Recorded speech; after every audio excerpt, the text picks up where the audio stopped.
আমরা কিছুই করতে পারছি না, কেন্দ্রের বঞ্চনা, কেন্দ্রের বঞ্চনা। বিজেপি এখানে ডাবল ইঞ্জিন হওয়ার জন্য ওই কথাটা এরা আর বলবে না। তো দেখা যাক সেই বঞ্চনা না করে কেন্দ্র কি কি দেয় আমাদের। ও আবার ওই তৃণমূল করে না, বিজেপি করে, ও আমায় মারবে কিন্তু পার্টির কাজ। আমি ঈশ্বর বলে ঠিক ঈশ্বর ওই অর্থে মানি না। তৃণমূলের আমার এমএলএ সিটটা আমি ছাড়তে পারলাম, দরকার নেই এটা করে। কারোর কাছে কখনো একটাও সিনেমা চাইনি। শোলের থেকেও বড় ছবি বেদরমের জ্যোৎস্না। মানে আমরা যখন রাস্তায় বেরোতেই পারতাম না, এখন দেব একটা জায়গায় ঢুকতে পারে, বেরোতে পারে। লাস্ট স্টার মানেই হচ্ছে এই ক্রেজ আছে, মানে জিৎ আর দেবের আছে, আর কারোর নেই। কিন্তু সৃজিতের সঙ্গে কথা হচ্ছিল, সে কিন্তু পরপর ছবি করে। এই পরশু দিনই জিজ্ঞেস করে বোঝা গেল যে পরপর প্রডিউসার আসছে না। এখন মানুষ চাইলে সবকিছু করতে পারে না, একদমই পারে না। সামান্য লোক, আমি সামান্য কিছু পারি করতে, এই আর কি। তুমি জীবনে কিছু চেও না যদি তুমি সুখী হতে চাও। টাইমলেস মেমোরিজ, কথা ও কাহিনী। আজকে ভীষণ ভালো লাগছে আমার এখানে এসে, যেখানে আমি পেয়ে গেছি আমাদের চিরঞ্জিত দাকে। And I believe that humans are born with a lot of talent, but legacy is something that a few of us create. আজকে তোমার কাছে এসে খুব ভালো লাগছে। Thank you for thank you আমাকে সময় দেওয়ার জন্য এখানে। সবাইকে যারা দেখছেন তাদের সবাইকে আমি নমস্কার জানাচ্ছি। ভালো থাকুন, সুস্থ থাকুন। আমি প্রথমে শুরু করি লেগেসির পার্টটা দিয়ে, যে তুমি তো মানে আমাদের জন্য একটা অন্যরকম তারা, এবং আমরা আমরা আমাদের আগের অনেকেই যারা তোমাকে দেখে ইন্সপায়ার্ড, তোমার কাজ দেখে ইন্সপায়ার্ড। আজকে যে সিনেমা যেগুলো তুমি করছো, কতটা ডিফারেন্স তাতে আগের কাজের এবং আজকের কাজের? আসলে যেটা আমরা যাদের কেটার করছি বা যারা টেকার আমাদের, সেই গোষ্ঠীটা একটু পাল্টে গেছে। আগে আমরা মেনলি যে সিনেমার উপর তৈরি করতাম যাদের জন্যে, সেটা হচ্ছে শুধুমাত্র সিনেমা যেটা হলে চলে, তার মানে সিঙ্গল স্ক্রিনের জন্য আমরা ছবি বানাতাম। আর হলে চলে যেটা, সেটা হচ্ছে সারা বাংলা জুড়ে যদি হয় তাহলে তার সংখ্যাটা বেশি হবে।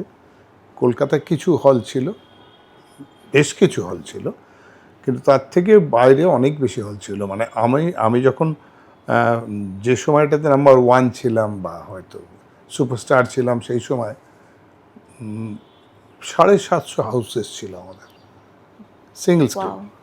তখনও মাল্টিপ্লেক্স আসেনি।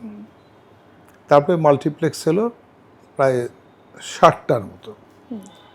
এরপরে কি হলো প্রবলেম, সেই জন্য সেই যে নাম্বারটা, সেই নাম্বারটার মধ্যে ধরো শহরে হয়তো এর মধ্যে 100, বাকি 650 বাইরে, কলকাতার বাইরে। তো ওটাই তো মেজরিটি। তারা যে সিনেমাটা পছন্দ করে মোটামুটি আমরা সেই ধরনের ছবি করতাম।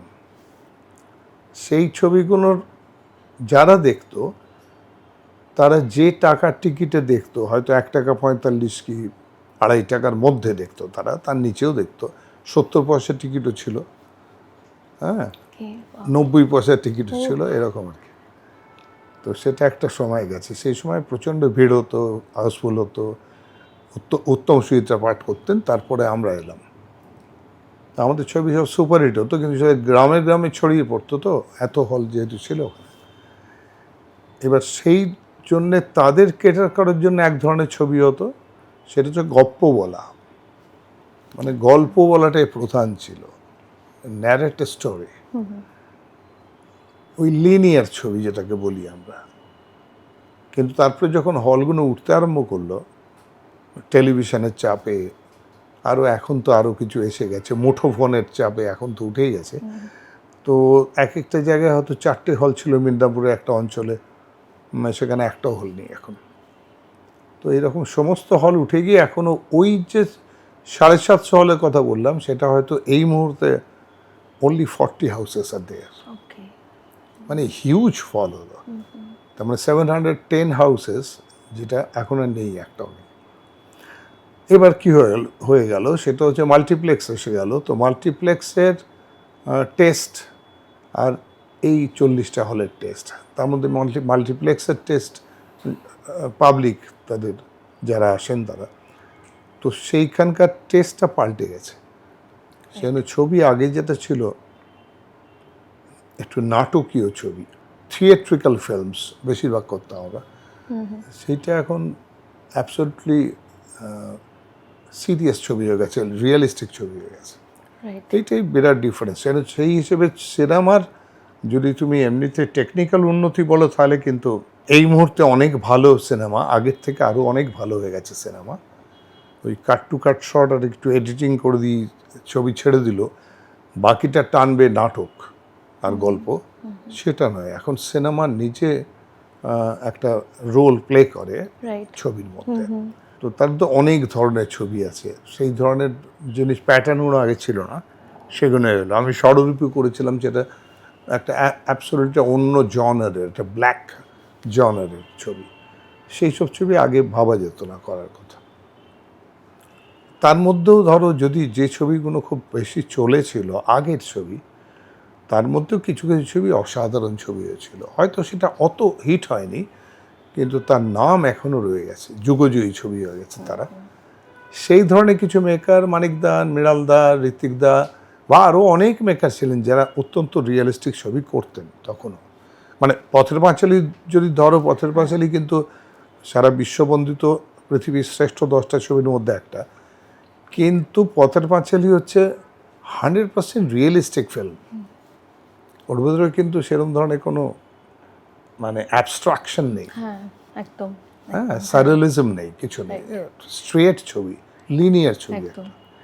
পরপর পরপর ঘটনাগুলো যেরকম ঘটেছে সেরকম দেখেছিলাম আমি, অথচ সেটা বিশ্ববন্দিত ছবি হয়ে গেছে। তার মানে আমার ধারণা হচ্ছে রিয়েলিস্টিক ছবি হোক, কিন্তু গল্প বলাটা যদি লিনিয়ার হয় তাহলে বোধহয় ভালো লাগবে, সেই ছবি চলবে মনে হয়। রাইট। কিন্তু আনফর্চুনেটলি এই মুহূর্তে কোনো হলই নেই প্রায় গ্রাম বাংলায়। তো সেই জন্য ছবির যে প্যাটার্নটা হচ্ছে সেটা এক্সপেরিমেন্ট করা যাচ্ছে না, গ্রামকে দেখিয়ে ঠিক করা যাচ্ছে না। তো যে ধরনের ভালো ডিরেক্টররা এই এখনকার যারা করে, সৃজিত, এরা সবাই কেজি মানে কৌশিক গাঙ্গুলি, বা এরা যে ছবিগুলো এখন করে, সেই ছবিগুলো টেলিফিল্ম হিসেবে খুব সাকসেসফুল হয়েছিল একটা সময়। কিন্তু টেলিফিল্মের ওরা বোধহয় কোনো কারণে টিআরপি পেত না, সেই জন্য ওগুলো টেলিভিশন কোম্পানিগুলো তুলে দিয়েছিল ওটা। তারাই সেখানে ফিল্ম করতে আরম্ভ করলো এবং সেই ফিল্মগুলো অত্যন্ত উচ্চ মানের হলো। কিন্তু মুশকিল হচ্ছে সেটা গ্রামের জন্য নয়, গ্রামের লোকেরা ওই টেস্টটা নেই ওদের, ওই ছবি ওরা পছন্দ করে না। মানে একটা খাদ কিংবা কিছু শব্দ, এই যে ছবিগুলো করছে, এইগুলো গ্রাম ঠিক নেয় না। মানে আমাদের চতুষ্কোণও বলছি আমি, যে ধরনের ছবি সেগুলো ঠিক গ্রাম নেয় না। আর তারপরে গ্রামে তো হলও নেই, কাজে প্রশ্নই উঠছে না, নোয়ার প্রশ্ন উঠছে না। ঠিক। সেই জন্য একটা অদ্ভুত চেঞ্জ এসে গেছে সিনেমার মধ্যে, একটা বিরাট চেঞ্জ এসছে। সিনেমা অন্যরকম হয়ে গেছে, চেহারা পাল্টে গেছে। রাইট। তারপরে গ্লোবাল ফিল্ম যেহেতু আমাদের এখন ঢুকে গেছে নেটফ্লিক্সের দ্বারা বা কিছু, সবার কাছে স্মার্টফোনস আছে, ওরা অন্য ভিশন অলরেডি দেখেছে ফিল্মের। তো আমরা এই মুহূর্তে দাঁড়িয়ে আর কি নতুন চেঞ্জেস আনতে পারি আমাদের ফিল্ম ইন্ডাস্ট্রিতে? আমাদের এখানে আনা খুব শক্ত, কারণ আমাদের এত শ্রিঙ্ক করে গেছে বেঙ্গল ফিল্ম ইন্ডাস্ট্রিটা, যে সেখানে নতুন কিছু আনতে যাওয়া মানেই কোয়েশ্চেন অফ মানি, ফিনান্স। আর সেটা একদম কমে গেছে, কারণ ছবি চলে না, না চললে যেটা হবে ফিনান্সটা চলে গেছে। এখানে আবার একটু আমাদের ইন্ডাস্ট্রির মধ্যে কিছু গোলমাল টোলমাল হয়েছে, কিছু নিজেদের মধ্যে ঝগড়াঝাটি করে ফেলেছি আমরা, সেই নিউজটাও বাইরে এসছে। তো সেই সব মিলিয়ে একটু এখানে প্রডিউসার শাই হয়ে গেছে, producers are not coming absolutely. আমরা বম্বে থেকে কয়েকজন প্রডিউসার হয়তো ছবি করতে আসতে পারতো, কারণ সিনেমা এখনও খুব ভালো বিজনেস। সিনেমা যদি তুমি তৈরি করো, সেটা হলে নাও চলুক, যদি নাও চলে, শর্ট ফিল্মস, মাইক্রো ফিল্মস, ছোট ছোট ছবি একদম, সেগুলোর জন্যও অনেক আছে, অ্যামাজন অনেক আছে, নেটফ্লিক্সও আছে, তারাও ছোট ছবি কেনে। তো সেই ফিল্ডটা, এইদিকে ফিল্ডটা বেড়ে গেছে, কিন্তু বিরাট হয়ে গেছে ইন্টারন্যাশনালি, ফিল্ডটা খুব বড় হয়ে গেছে। কিন্তু টিপিক্যাল যে অডিয়েন্স ভিউইং যেটা, সেইটা কমে গেছে। এটা হচ্ছে মুশকিলটা আমাদের, সেইটা লোকে হলে গিয়ে ছবি বিশেষ দেখছে না। আর সেটা বাংলা ছবির পক্ষে বাজেট না হলে কোনো এক্সপেরিমেন্টেশন হবে না। মানে মানিকদা এখানে বাংলায় বসে যদি করে দিতেন তার ছবি অবতার, যেটা প্রথম তিনি করছিলেন, তো সেটা যেটা নিয়ে ওখানে গিয়ে ছবি করার কথা হলো, মেট্রো গোল্ডউইন মেয়ার করবে বলেছিল, তারপরে সেটা সাকসেসফুল হলো না। ছবিটা খুব ইন্টারেস্টিং ছিল না, একটা কোথা থেকে একটা স্পেস ক্রাফট এসে একটা পুকুরের মধ্যে পড়ে যাবে একটা গ্রামের মধ্যে, সেইখান থেকে কেউ বেরিয়ে আসবে, সেটা অদ্ভুত অদ্ভুত ঘটনা ঘটবে। তো মানিকদার নিজের হিসেবে অনুযায়ী সেটা কিন্তু আর খুব সিম্পল একটা ছবি ভেবেছিলেন।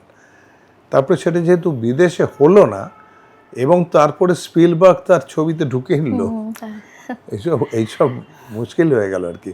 তো মানে যেটা বলেওছেন যে ওর ক্যারেক্টারগুলো নিয়ে নিয়েছিল, তো সেই জন্যে ওই ছবিটাও করার জন্য যে ফিনান্সটা দরকার ছিল, প্রথমে মার্লন ব্র্যান্ডো করবেন ঠিক হয়েছিল, তারপর পিটার সেলার্স করবে ঠিক হয়েছিল, এরকম অনেককে চেষ্টা হয়েছিল, রাজি হয়েছিল, কিন্তু হয়নি ছবিটা।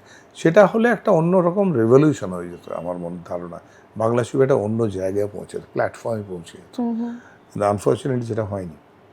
আর এখন যে চেহারা হয়েছে, এই পরশুদিনই এর সঙ্গে শ্রীজিতের সঙ্গে কথা হচ্ছিল, ও একটা ছবি করছে না কি কি একটা ছবি করছে শেক্সপিয়ার কি একটা নতুন ছবি করছে একটা, আর একটা বোধহয় করছে ও উইঙ্কলিং টুইঙ্কলিং, ওইটা করছে। তাই বলে কী কী ছবি করছি, বলোই তো, আমি বলে কিন্তু পুরোনো নিউজ, নতুন নিউজ বল, নতুন কী ছবি করছিস? না এখন কিছু করছে না। আমি বুঝতে পারছি যে ওর মতো ডিরেক্টর সে কিন্তু পরপর ছবি করে, কিন্তু এই পরশুদিনই জিজ্ঞেস করে বোঝা গেল যে পরপর প্রডিউসার আসছে না এখন, সাকসেসটা খুব কমে গেছে, খুব কম ছবি চলে। ওই একটা দিক ছিল, দেখতে নিয়ে গেল আমায়, দেখলাম ওই যে সপ্তডিঙার গুপ্তধন, সেটাতে দেখলাম মোটামুটি ভালো ভিড় আছে। তার আগে কতগুলো ছবি, প্রত্যাবর্তন, কর্পূর, এইসব ছবিগুলো একদমই গেল না। আসলে আগে মানুষ যেমন বসে থাকতো, অপেক্ষা করতো যে একটা সিনেমা আসবে বা তোমার সিনেমা আসছে, কারোর মানে একটা হয় না যে তোমার আর্টকে মনে হয় একটা অন্যভাবে হয়তো মানুষ দেখতো বা সেভাবে কানেক্ট করতো, কোনোভাবে এখন হয়তো আমাদের অডিয়েন্স কানেক্ট করতে পারছে না। হ্যাঁ, কানেক্ট করতে পারছে না। আমার যেটা ধারণা সেটা আমরা সেই ছবিটা বানাতে পারছি না। ছবি ঠিক যদি বানানো যায় তাহলে নিশ্চয়ই আবার আসবে, কারণ বড় স্ক্রিন একটা, তার সামনে একটা ছবি দেখা। পরশুদিনই বলছি আমি, এই সপ্তডিঙার গুপ্তধন দেখতে একটু ভাবছিলাম, বাহ কি ভাল লাগছে, মানে বিরাট স্ক্রিন, একটা বিরাট ছবি দেখছি। সবসময় এরকমভাবে ছবি দেখতে বা টিভিতে একটা ছবি দেখতে যেরকম লাগে, তার থেকে ডিফারেন্ট এক্সপিরিয়েন্স একটা অলটুগেদার। সেইটা হয়তো লোকে এখন করছে না, আবার দেখে এটা এভলিউশন, তো আবার দেখবে কদিন বাদে খুব ভালো লাগবে লোকেরা যেতে, লোকে আবার ওই হলেই ভেঙে পড়বে। অনেক দিন ছোট ছবি ছোট স্ক্রিনে দেখেছি, এই বড় স্ক্রিনে দেখবো। তোমার কি মনে হয় যে হলে নতুন কিছুও করা যেতে পারে? যেমন আমি একটা ভাবছিলাম, একটা অ্যাবস্ট্রাক্ট ব্যাপার, যে হলের মধ্যে যখন সিনেমাটা চলছে সেরকমই একটা তোমার এই অ্যাবস্ট্রাক্ট থিয়েটারের মতন ক্যারেক্টার্স ওয়াক করছে হলের মধ্যে, এরকম কি কিছু করা? এআই দিয়ে তো এখন অনেক কিছু করা যায়। হ্যাঁ, বা অরিজিনাল ধরো আমাদের স্টার কাস্ট বা কেউ একটা হলে ওয়াক করছে, হিরো ওয়াক ইন করছে হলের মধ্যে, এরকম কিছু করছে তো আগেও হয়েছে, এমনি করা হয়েছে, ওয়াক ইন করছে, থিয়েটার থিয়েট্রিক্যাল প্যাটার্ন, একটা ব্রেস্টীয় প্যাটার্ন আছে, সেটা করে। কিন্তু আমি যেটা দেখে এসেছিলাম ওদের ওই এতে ফ্যান্টম অফ দ্য অপেরাতে দেখে এসেছিলাম, মানে একটা ক্যারেক্টারকে স্টেজের ওপরে, স্টেজে ওই ওপরে একটা জায়গায় ডেকোরেশনের করা আছে ওদের হলেতে, খুব ডেকোরেটিভ সাইডগুলো হয়, একদম ছবির যে খুব ডেকোরেটিভ ফ্রেম হয়, বিখ্যাত মাস্টার্সদের তাদের যেমন বিশাল এত চওড়া ফ্রেম হয় না, করে একটা ভ্যান গগের ছবি রেখেছে, ওইরকম প্যাটার্নের একটা পুরো ফ্রেম পুরো স্টেজটাকে নিয়ে করেছে। এবার স্টেজের ওপরে যে জায়গাটা আছে সেইখানে দেখি একটা সিনে একটা লোক, একটা অদ্ভুত ধরনের লোক, একটা মানে ওই ওই গেট আপে, অদ্ভুত একটা গেট আপে, একটা কালারটা হচ্ছে ওই কি বলো গোল্ডেন, মানে ম্যাট গোল্ডেন একটা রং। সেই লোকটা ওখান থেকে এসে স্টেজে চলে এলো। তো এরকম একটা অদ্ভুত জিনিস দেখেছি, কী করে করছিল আমি জানি। জল তৈরি করছে, তারপরে নৌকো যাচ্ছে করছে, ওপর থেকে জাম্প করে নৌকোয় পড়ছে একটা লোক, করছে ব্রিজ রয়েছে, ব্রিজের উপর লোক আছে, মানে অসম্ভব কাণ্ড করতে পারে। আমি তার মানে ওটাকে, আমি স্টেজক্রাফট জানি, স্টেজে বহু অভিনয় করেছি, কিন্তু এইরকম স্টেজক্রাফট আমি কোথাও কখনো দেখিনি, এর আগে ওদের ওখানেও দেখিনি, আমেরিকাতেও দেখিনি। তো আমার খুব মজা লেগেছে ওদেরকে, বিখ্যাত। ওদের তো একটা এরকম নাটক চলে হয়তো 23 বছর, একই নাটক চলছে, এরকম হয়, কারণ টিকিট কখনোই পাওয়া যায় না। বিশাল দামের টিকিট, এবং কখনোই টিকিট 6 মাস আগেও হয়তো কাটতে হয়, কি তারও আগে কাটতে হয়, ভীষণ ডিমান্ড তাদের। তো আমি বলছি এই সিনেমার সঙ্গে এরম ধরনের প্যাটার্ন, এটা আমি ভাবিনি। লোক হাঁটলো কিছু, সব ছবিতে ওটা ভালোও লাগবে না, হয়তো করাও যাবে না, কিছু different, কিন্তু আমার একটা বেসিক প্রশ্ন আছে, যেহেতু আমি সায়েন্সের ছেলে, আর্কিটেকচারের ছেলে, সেজন্য আমার একটা বেসিক প্রশ্ন সবসময় মনে হয়েছে যে সিনেমায় প্রচুর কিছু পাল্টেছে।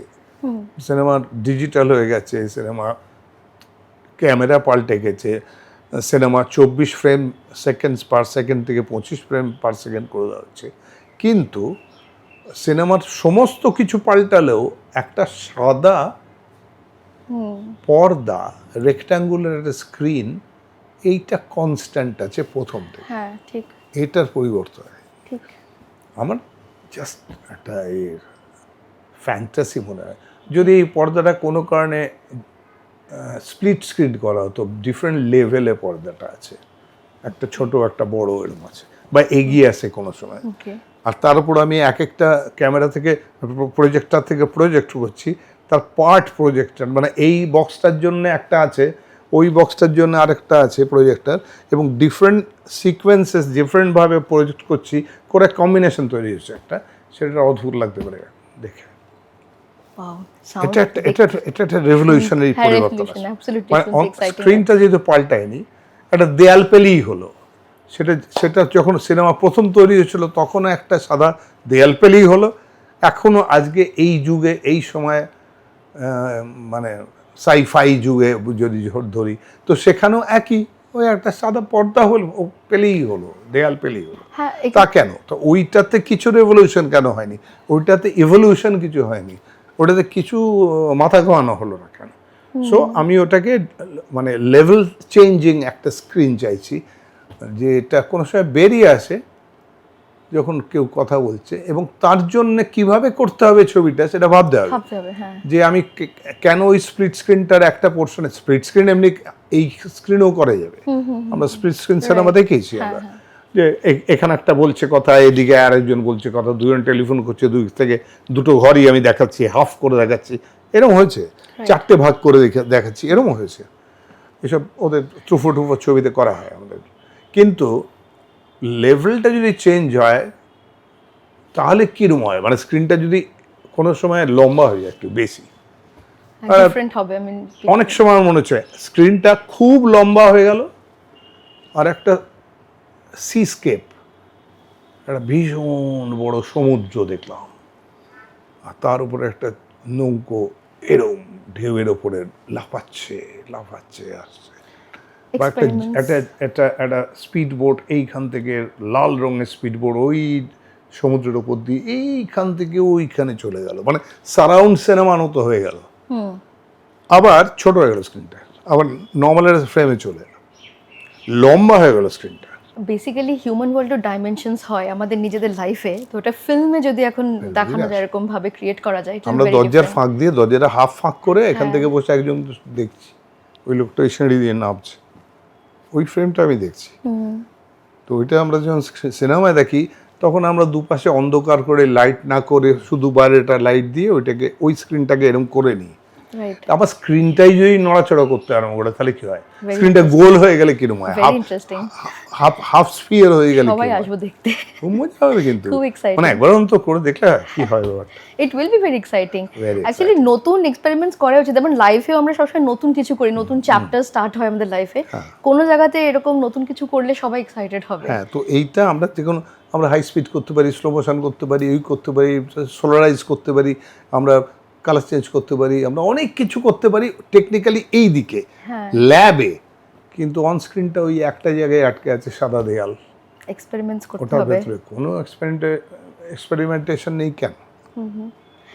অলসো এরকম নতুন কিছু যদি হয় সত্যি, আর মানুষ আবার ছবির, নতুন আমাদের এখানে ছবিকে বাঁচানো এখন খুব ডিফিকাল্ট হয়ে যাবে, কারণ সত্যি লোকে ছবি দেখছে না। আর মাল্টিপ্লেক্সে ছবি দেখার একটা প্রবলেম আছে, মাল্টিপ্লেক্সটা বাঙালির সঙ্গে যায় না, বেসিক বাঙালির সঙ্গে যায় না। যারা সিনেগোয়ার, যারা নিশিপদ্ম দেখতে ভালোবাসে, যারা অমানুষ দেখতে ভালোবাসে, যারা সাত পাকে বাঁধা দেখতে ভালোবাসে, ইমোশন নিয়ে একটা গল্প বই পড়ার মতো একটা ইমোশন নিয়ে ছবি দেখে ওরা। ঠিক সেই লোকগুলোকে তুমি ওইখানে যদি ঢোকাতে চাও, তাহলে যে বড় সংখ্যাটায় ঢুকবে সেই সংখ্যাটা যে পোশাক পরে বা যে লেভেলের, তারা একটা ছোট স্কুলের একজন মাস্টার কি একটা স্টুডেন্ট যার পকেটে পয়সা থাকে না বেশি, কিংবা একটা মাছওয়ালা, আলুওয়ালা, এটা সব ভিউয়ার আমাদের বাংলা ছবি। এবং তুমি অবাক হয়ে যাবে, তার মধ্যে কোনো হয়তো আলুওয়ালার সঙ্গে গল্প করবে, সে হয়তো সপ্তপদীও দেখেছিল এবং ভালো লেগেছিল বলবে। একটা বড় সাহিত্য, শক্ত সাহিত্য, সেটাও পড়েছিল। কেন? উত্তম সুচিত্রাকে ভালো লাগে এবং তার গল্পটাও ভালো লেগেছিল, হতে পারে। তার পকেটে হয়তো পয়সা আছে, এটা মাছওয়ালার পকেটে হয়তো 5,000 টাকা আছে, মেয়েকে নিয়ে গেছে মলের সামনে, আমি জানি, আমি দেখেছি। কারণ মলে যদি তুমি ঘুরে বেড়াও, ওই চেহারার লোকদের ঘুরতে দেখবে না। এইটা হচ্ছে বিশেষত্বটা। তার মানে এই চেহারার লোকেরা একটা মল ভীতি, একটা মল ফিয়ার আছে এদের ভেতরে। মলের ওই যে ঝকঝক করে আলো বেশি, ওরা ওই লাইফটাতে থাকে না। ওরা না ওই সাদা এরকম মেঝের ওপরে ওদের চটিটা পরে যেতে খুব বাধো বাধো লাগে, বিচ্ছিরি লাগে দেখতে। কারণ বাকি সবাই পাশে যাচ্ছে সেজে গুজে, সব ছেলেমেয়েরা দারুণ ড্রেস পরে, ব্র্যান্ডেড ড্রেসের দোকান থাকে ওখানে। ওখানে ফুটপাতের দোকানগুলো ওই মেটেরিয়ালটা থাকে না। ও যদি বা কিনতে যায়, ওরকম কিছু করতে যায়, ওর মেয়ে যায়, তখন ও বলে তুই যা, এনে টাকা নেয়, 2,000 টাকা দিল, যা ভেতরে যা, তুমি চলো না, আমি যাবো না, আমি এখানে চায়ের দোকানে, উল্টো দিকে ফুটপাতে ও চায়ের দিকে বসে রইলো, চা খেলো, মেয়ে ওইটা উইন্ডো শপিং করুক আর কিছু কিনুক করে, তার বেরিয়ে এলো, আবার চলে গেল বাবা হয়তো। একদম ঠিক। হ্যাঁ, এই লোকটা হচ্ছে আমার ভিউয়ার, বাংলা ছবির ভিউয়ার। এই হচ্ছে আমার দর্শক। এই দর্শকটাকে যখন আমি এই মলে ঢোকাতে পারবো, সেদিন আমি সাকসেসফুল হব। একদম ঠিক কথা। এর কাছে পয়সা কিন্তু আছে, কিন্তু ইচ্ছে করলেই 200 টাকার টিকিট কাটতে পারে, বাট সাইকোলজিক্যালি। এবং তখন এখন বলবে যে 200 টাকার টিকিট কেন কাটবো, এটা যে সিনেমা দেখার জন্য 200 টাকা আমি দেবো না। আরে আমরা ভাই 90-এ দেখার লোক, 90 পয়সার সিনেমা দেখতে আমি কি বাবা এরকম, আমরা এরকমই ছিলাম, কি মজা পেতাম, দারুণ লাগতো, ভিড় করে আমরা যেতাম। আমি এই এখানে ধরো নিয়মপারে এন্টার দ্য ড্রাগন দেখতে গেছি, সেটা দেখার মতো। যেহেতু খুব বেশি মারপিট হয় ওই 90 পয়সার এটা লাইনেতে, সামনের দিকে সিটগুলো ওদের হয়তো একদম সামনেটা। এখন আমি সামনে ওখানে বসে ছবি দেখতে গেলে মানে আমি বুঝতে পারি না, মানে ছবির এদিকটা দেখলে এদিকটা দেখা যাচ্ছে না, মানে স্ক্রিনটা এত বড় লাগে। তখন আমি বসতাম, তখন ওইখানে বসতাম না, কিন্তু ওদের আমি ওয়াচ করতাম। একটা ধরো ওই মারপিট করে বলে একটা লোকের যাওয়ার মতো রড দিয়ে দিয়ে, মানে একটা ধরনের জাল দিয়ে দিয়ে পুরো এরকম একটা কেজ বানিয়ে দিয়েছে, লম্বা ফুটপাথটার পুরো। ওটা তোমরা দেখোনি, কারণ ওই কেজ, ওই পয়সার ওই লোকগুলোর এখন আর সিনেমা দেখেই না। সেই জন্য কোনো হলে গিয়েই তুমি সামনের সিট ভর্তি দেখবে না আর এখনকার সিনেমা। এটা খুব মজার, সামনের সিটে ভর্তি, পয়সা ছোঁড়া, গানের সঙ্গে সিটি দেওয়া, ওই জিনিসটা ওই দর্শকটা সিনেমা দেখছেই না। কারণ যে দামটা এখন নিচ্ছে হলে, ওই টাকাটা ওরা দেয় না, নেই ওদের কাছে।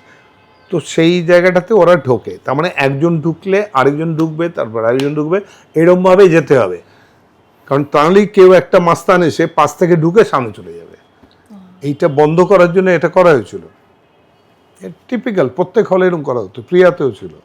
তো আমি ওইটা দেখেছিলাম, এটা ড্রাগন দেখতে গিয়ে। আমি তো ভেতরে ঢুকবো, কিন্তু ওরা ওখানে কি করছে, প্রচণ্ড চেঁচামেচি হচ্ছে, প্রায় মারপিট হচ্ছে, ওকে ঠেলে বার করছে ওর ভেতর থেকে। যারা ওর ভেতরে ঢুকে গেছে তারা সব এরকম করে আছে, মানে আর ওকে ঢুকতে হবে, আর কাউকে ঢুকতে হবে না। কিন্তু ওটার বাইরে যারা পরে এসছে, জালটা শুরু হচ্ছে যেখান থেকে, তারপর বাইরে তারা মারপিট করছে যে তার মধ্যে কে আগে ঢুকবে, লাইনটা যায়। এমন হয়েছে, মানে ওইখানে দেখেছিলাম আমি, এমন হয়েছে সে দৃশ্যটা দেখার মতো। একজন এদের মাথার উপর দিয়ে শুয়ে এরম করে যাচ্ছে, এগিয়ে চলে যাচ্ছে, এরম ভাবে চলে যাচ্ছে। ইউ ক্যান ইমাজিন, এটা ফিল্মে ইউজ করা উচিত যে কিরম ছিল, কি ছিল আমাদের, কিভাবে সিনেমা দেখতো। তার মানে কি অসম্ভব অ্যাট্রাকশন ছিল এই মানুষগুলোর জন্য এই ছবিগুলো। সারা পৃথিবী জুড়ে সুপার সুপার সুপার হিট হতো, যার জন্য এই ছবিগুলো। এখনো অনেক সারা পৃথিবীতে শ্রেষ্ঠ ছবি হিসেবে অনেক ছবি হয়, কিন্তু ওই ক্রেজটা কিন্তু ওটা নেই তখনকার ইংরেজি ছবি, তো ইংরেজি এক বিন্দু বুঝবে না, কিন্তু কিন্তু ওই যে দেখতে অ্যাকশন ফিল্মটা action film। ব্রুসলি টানছে। হ্যাঁ, এখান থেকে আমি একটা কোয়েশ্চেন করি। একটা ব্যাপার আছে হিরো ওয়ারশিপ, মানে মানুষ একটা মানুষকে নিজের মতন করে ভেবে নেওয়া, প্রোটাগনিস্টকে, আর তার মধ্যে যদি সে সেই হিরোকে, যেমন যেমন তোমার ফ্যান্স যেরকম আমি ফর এক্সাম্পল জানি যে they just went to watch you on the screen, এই হিরো ওয়ারশিপটা সামহাও কি কমে গেছে, নাকি মানুষ ওটাকে ঠিক আর কানেক্ট করতে পারছে না? Can that be a reason? হ্যাঁ, কমেছে কিছুটা নিশ্চয়ই। না যদি কমে থাকে তাহলে আবার ধুরন্ধর কি করে চলবে, তাহলে পুষ্পা কি করে চলে, অত বড় বড় হিট কি করে চলে? কমেছে, তবে আমাদের এখানে খুবই কমেছে। আমাদের এখানটাতে বেশ কমেছে, মানে আমরা যখন রাস্তায় বেরোতেই পারতাম না, এখন দেব একটা জায়গায় ঢুকতে পারে, বেরোতে পারে, একটা ভিড় হবে। এখন ওই সবচেয়ে পপুলার মোস্ট ধরো কিংবা জিৎ, তো ওরা পপুলার আছে, তো আমাদের দেখলেও একটা ভিড় হবে, কিন্তু সেই ভিড়টা ওই ভিড়টা নয় যেটা আমি তখন একটা ছবিতে প্রিমিয়ারে গেছি, ধরো অন্তরালে আমার মুনমুনের ছবিটা, অথবা কোনো একটা প্রতিকার ছবি, আমার ভিক্টরের ছবিটা, এরকম সব সুপার হিট হয়েছে। তখন কি হতো, আগের শোয়ে যারা দেখেছে তারা বাইরে বেরিয়ে রাস্তায় দাঁড়িয়ে যেত, ভারতীর সামনে, বিজলির সামনে, উজ্জ্বলার সামনে। পরের শোয়ের সব লোক এসে গেছে, সবই হাউসফুল আছে, 3টে শো হাউসফুল আছে। এই সময় এতই লোক হতো যে আমি শোটা দেখা শেষ করে আমি আর মুনমুনকেই বেরোতে পারছি না, মানে কোনো রকমেই গাড়িতে উঠতে পারছি না, বেরিয়েও আবার ভেতরে গিয়ে ম্যানেজারের ঘরে বসে আছি, ওরা ওখানে বসিয়েছে আমাদের। তারপরে শেষকালে ভবানীপুর থানা থেকে পুলিশ এলো, এসে আমাদের আবার কর্ডন করে নিয়ে গিয়ে তুললো। এই ক্রেজটা এখন কিন্তু এদের কাউকে দেখি না আমি, ওই ধরনের ভিড়টা আমি দেখি না। এক, দুই হচ্ছে ছবি যত বড় হিট হয়, সারা বাংলা জুড়ে হিট হয়। এখন এখানেকার একটা ছবি এতে চললো, মানে মাল্টিপ্লেক্সগুলোতে চলেছে বা হিট হয়েছে, যেমন আমার চতুষ্কোণ খুব ভালো হিট ছিল, বড় হিট ছিল, big hit, national award winning film একটা, এবং কাস্টিং ভালো, আমি, অপর্ণা, পরম আছে, গৌতম আছে, ভালো কাস্টিং ছিল, এবং ছবি খুবই ভালো, সবাই বলে, আজও ভালো বলে ওটা। সেই ছবিটা কলকাতায় দারুণ দারুণ নিল, কিন্তু আমি যখন এখান থেকে সেই লোকটা, মানে পরম, ধরো আমার তো আগের ছবি বেদে মেজে জ্যোৎস্না ফোস্না হয়ে গেছে, তাই ওরা আমায় চেনে, কিন্তু পরমের মতো অ্যাক্টররা যারা ওই হিটগুলো পায়নি গ্রামে, আর এখন হল নেই, কাজে ওদের ছবিগুলো যাচ্ছে না, তো সেই ছেলেটা গ্রামে গেলে কিন্তু ওই ক্রেজটা হচ্ছে না। লাস্ট স্টার মানেই হচ্ছে এই ক্রেজ আছে, মানে জিৎ আর দেবের আছে, আর কারণ নেই, কিন্তু এটা ওর এই লাস্ট অফ দ্য মহিকানস আর কি। কিছু ক্ষেত্রে মানে জাস্ট এটা আমার অবজারভেশন হতে পারে মেবি, যে মানুষের সাথে মানুষ কানেক্ট করা, মানে হয়তো এই মানুষ, হ্যাঁ, মানে when we connect with a person, তার পার্সোনালিটি, তার ক্যারেক্টার। সোজা কথা, তুমি ভাবছো, তোমার যদি আয়নার দিকে তাকিয়ে তুমি যদি ভাবো আমার যদি সুচিত্রা সেনের মতো দেখতে হতো, এটা প্রত্যেক মানুষের মধ্যে আছে, আমার যদি মার্লন মার্নের মতো কি উত্তম কুমারের মতো দেখতে হতো, মানে তুমি ভাবছো আর কি, সেই জন্যই তুমি একটু বেশি কাজলটা ঠিক করছো, কিংবা ওইটা চুলটাকে ভালোভাবে 4বার আঁচড়াচ্ছ, সেইটা ওরা হলে গিয়ে ওই সিনেমার মধ্যে, ওইটা হচ্ছে আইডেন্টিফিকেশন, এই আইডেন্টিফিকেশনটা করতে চায়, করে মেয়েদের সঙ্গে, ছেলেরা ছেলেদের সঙ্গে আইডেন্টিফাইড। এই আইডেন্টিফিকেশন যদি পারফেক্ট হয়ে যায়, তখন ও কাঁদলে আমি কাঁদছি, ও হাসলে আমি হাসছি। আর আমরা যেটা হিরোইজম চাই করতে না, ওই লোকটা, ছেলেটা, মোড়ের ছেলেটা আমার সঙ্গে খারাপ কথা বলেছিল, আমি ফাটিয়ে দিতে চাই, কিন্তু আমার গায়ে তো জোর নেই, ওর অনেক জোর আছে, ও আবার ওই তৃণমূল করে না, বিজেপি করে, ও আমায় মারবে কিন্তু পার্টির কাছে, ওইটা হচ্ছে না। তো আমার তাহলে খুব ইচ্ছে এখন আমি ওরম হলে কি হতো। তো এবার হলে দেখছে চিরঞ্জিত ফাটিয়ে দিচ্ছে, অমিতাভ বচ্চন 14টাকে পিটছে, তো ফলে ওই আইডেন্টিফাইড হয়ে যাচ্ছে, মানে আমার উইশ ফুলফিলমেন্ট হচ্ছে।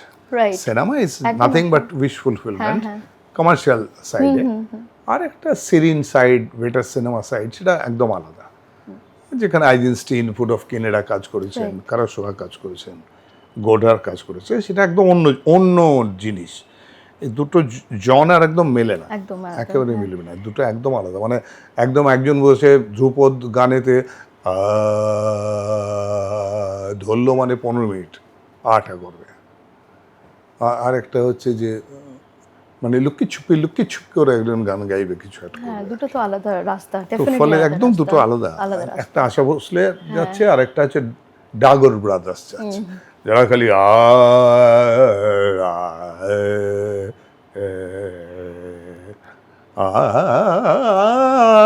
ও যে এমনি লোকরা সামনে বসে কেন এরকম করছে লোকটা বুঝতেই পারছে না এতক্ষণ ধরে কেন করছে রে ভাই তাই। একটা কিছু বল কথা বল একটা কিছু আমিও ছেলেবেলা মনে হতো এবার একটা কথা বল মেঘ ছিল গেল উড়ে কিছু একটা বল মেঘ ছিল গেল উড়ে আবার এ দিয়ে আরম্ভ হয়ে গেল কিছুক্ষণ চললো তো এগুলো যারা বোঝে না যারা উচ্চ মার্গের কিছু বোঝে না তাদের একটা জায়গা সেটারও কি অ্যাপ্রিসিয়েটার নেই প্রচুর আছে যথেষ্ট আছে ওই সংখ্যাটা না একদম এইটা নয় তো ভালো ছবির জন্য একটা দর্শক আছে সেটা হয়তো খুব বেশি করে হলে 2 লাখ তারপরে একটা স্টেজ আছে বি স্টেজ সেটার জন্য শিবু টুবু যে জায়গাটা ছবি করে সেটার জন্য দর্শক আছে হয়তো ধরো 10 লাখ যদি হিট হয় তাহলে সব এসে চলে আসবে বেলা শেষে চলে আসবে 10 লাখ লোক দেখেছে তারপর একটা স্টেজ আছে হয়তো 20 লাখ সেটাতে হয়তো অমানুষ চলেছে বা অমুক চলেছে আমাদের প্রতীক চলেছে এইসব চলেছে বাবা কেন চাকর এইসব চলেছে তারপর একটা স্টেজ আছে যেটা রেয়ার স্টেজ সেটা হচ্ছে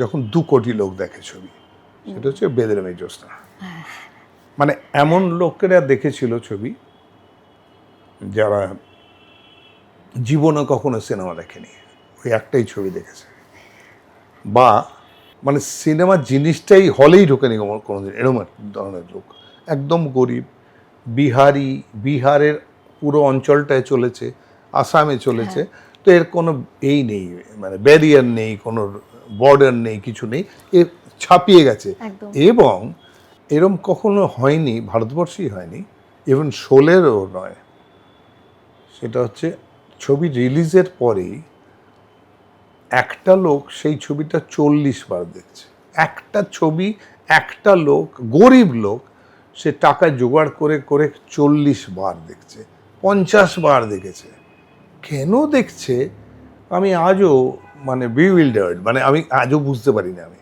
এটা কেন হয়েছে মানে কি পাচ্ছে মানে একটা ছবিকে পর পর পর পর দেখে যাচ্ছে এরম নয় শোলে যেমন এত বছর ধরে দেখেছে দেখবে একটা বিরাট নাম্বার দেখেছে কিন্তু একটা রিজিয়নে মানে একটা পার্টিকুলার ডেন্সিটি অফ পপুলেশনে শোলের থেকেও বড় ছবি বেদের মেয়ে জ্যোৎস্না এই যে ছবিটা আছে এখানে অশোক কুমার আর আমার এটা হচ্ছে 2 কিশোরের প্রোগ্রামটা হচ্ছিল তখন উনি এসেছিলেন তখন আমার হাতটা ধরে নিয়েছিলেন পুরো সন্ধ্যা আর হাতই ছাড়েননি আমি নাকি ওর ম্যাটিনি আইডল বেঙ্গলে আমার ছবিই খালি উনি দেখে না এখন বলছিলেন তখন ইউ আর দ্য বেস্ট আমি তোমার ছবি দেখি তোমার ক্যাসেট ভর্তি আমার ওখানে আমি বলেই দিই চিরঞ্জিতের যে ছবি বেরোবে পাঠিয়ে দেবে তো এই নিয়ে ছিল সেইখানে সবাই এসছিল মানে কি বলবো সুনীল দাস ছিল শাম্মী কাপুর ছিল মেহমুদ ছিল সবাই এসছিল যেহেতু কিশোরের প্রোগ্রাম কিশোর মানে অমিত আর সুমিত 2 ভাই গাইবে 2 কিশোর খুব ভিড় হয়েছিল সেই জায়গাতে অনিল কাপুরের সঙ্গে আমার আলাপ করাচ্ছে টুলু দাস যে তুলেছিল ছবিটা বলছে যে দেখ এসে এসে হুয়া তোমার সাথ তো অনিল বলছে নাই হুয়া নেই বলছে যে he is Chiranjit hello yeah I am a small time actor in Bengal no I know you are Chiranjit বলি you know me yeah I have seen your film Bedeyr Meye জ্যোৎস্না বললো কেন তার কারণ 1 বছর আমাদের কোনো হিন্দি ছবিকে ঢুকতে দেয়নি বেঙ্গলে মানে একটা রেয়ারেস্ট ঘটনা ঘটেছে 1 বছর মানে 1 বছর ধরে একটা হলে চলেছে অদ্ভুত ঘটনা আমার ওখানে বারাসাতের ওদিকেই বর্ডার লাইনে প্রচণ্ড অথচ বর্ডারে ওদিকে কিন্তু ইলিয়াস কাঞ্চন ওই ছবিটি আগে করেছে ওটাও ওখানে সুপারহিট আবার আমি যেটা করলাম হিরোইনটা একই অঞ্জু ঘোষ ছিল ওরও তাই আমারও তাই কিন্তু এটা আরেকটা ছবি সেম ছবি সেইটাই আমার বর্ডার লাইনেতে 1 বছর করে চলেছে এখনও লোকেরা বলে সেটা তো এই যে পার্টিকুলার ডেন্সিটি অফ পপুলেশনে একটা রান অফ এ ফিল্ম, এটা শোলেরও হয়নি, কোনো ছবির হয়নি, কোনো হিন্দি ছবির হয়নি, মানে ধুরন্ধরও নয়, কেউ নয়, এরম একটা ছবি। তো এইটা হচ্ছে সেই ছবিটা যেটা কোটি কোটি দেখে।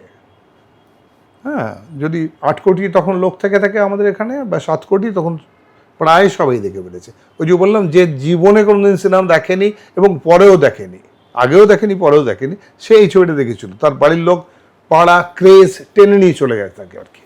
আমি এখানে একটা কথা বলি, আমি তখন খুবই ছোট এবং আমি আমার বাবা মার সাথে এই সিনেমাটা দেখতে গেছিলাম, বেদের মেয়ে জ্যোৎস্না। তো আমার অত তো সেই সময় মনে ছিল না, বাট এখনও তোমায় বলি ভিজুয়ালি আমি সিনগুলো দেখতে পাই, ঠিক আছে? ছোট থেকে অতটা চর্চা ছিল না, এখন তুমি বলছো আমার সব আরও মেমোরিতে ফ্রেশ হচ্ছে। ওখানে গানগুলো, লিরিক্সগুলো, ওগুলো আমার কানে বাজে, ছোট থেকে এখনো বাজে। আমার মনে হয় আর্টকে আর্টের মতন করা হয়েছিল এই ফিল্মটাতে, কোনো কারণে আমি জানি না। হ্যাঁ, আর hero worship, people really liked you. আর ওই যেই তুমি যে ক্যারেক্টার রোলটা প্লে করেছিলে, that was almost their inner story. যেমন আমরা গল্প পড়ি, আমরা প্রোটাগনিস্টের সাথে ভালোভাবে কানেক্ট হয়ে যায় যখন we start living that life.